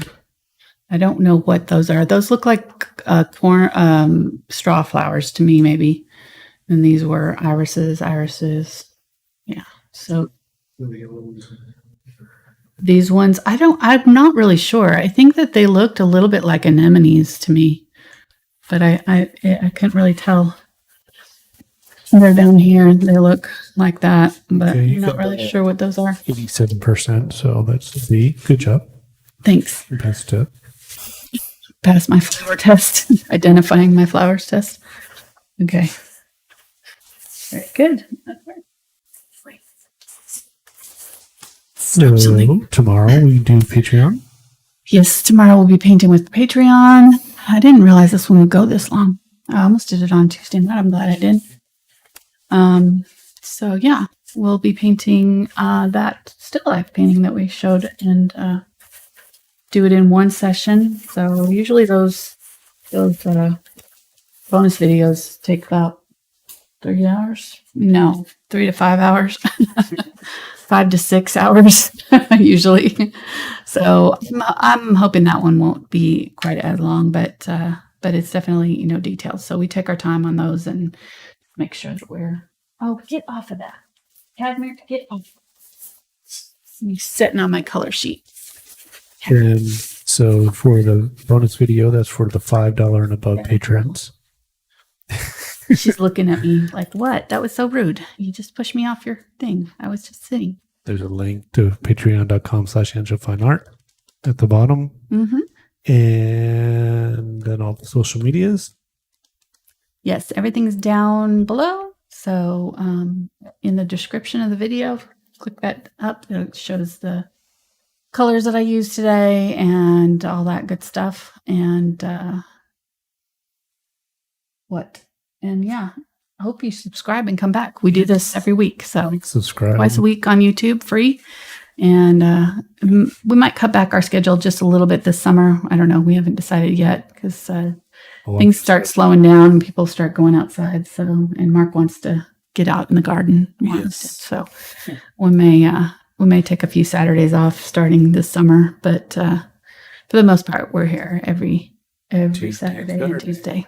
So really enjoy getting to hang out with you guys and hope you enjoy this painting. And if you did, give it a thumbs up, like, subscribe, share it with your friends, share it with me on social media if you paint it, and tag me. And I've got like I said, the links down in the description to all of that. If you want to sign up for our newsletter, you can do that at my website and also get a free bonus video when you do that. There's a Mandarin Duck free bonus video. There's also the color sheet that I was showing multiple times. This one here, there's a place to sign up for that. It's not filled in, it's blank, so you can add your own colors and see them accurately. I will be taking a photograph of it and adding it to my newsletter, though, once I do finish that. So that will probably be in another week or two. I don't know. I'm just slowly filling it in when I have time. And I think that's about, oh yeah, we still have a giveaway going on. So next Tuesday is the deadline to, we're going to announce the winners for the Frederick's canvases. So if you go to the video that we did before this on Tuesday night, it's the woman with the flowers in her hair, this one. Get that, show it. This one. If you go to this video, down in the description, there is a link to enter to get Frederick's canvases in a whole case of 3 huge canvases. They're 12-inch by 36-inch canvases. So that will end this Tuesday coming up, and the link will not be there if you're watching next year. So, or even next week, it will not be there. So we're taking the link down. So if you're watching this past, what date is it? The 19th. The 19th is when that giveaway will be announced. So after May 19th, 2020, it will not be available anymore. All right. I'm going to do one last thing I'm saying. And in that giveaway, it's you get the canvases. Yes. There's a giveaway here on YouTube for the canvases. Just for yourself, you have to go to a link and sign up for my newsletter. And then if you want to do it on Instagram, you can just do it straight on my Instagram page. And the Instagram page is down in the description too. It's Thankful Art on Instagram. And you can, on Instagram, you and a friend can win. So you tag your friend, one friend, and they win and you win a case, both. So Frederick's is super generous with their canvas giveaways. It's awesome. They do it multiple times a year. And is that US only? And it is US only. Yes, it is. Just for the canvases. Yes. Sorry. All right. Yeah, because Frederick's mails them themselves. I don't mail them. So yeah. All right. I guess that's it. Let's get out of here. Thanks guys for watching. Have a great rest of your weekend. Bye.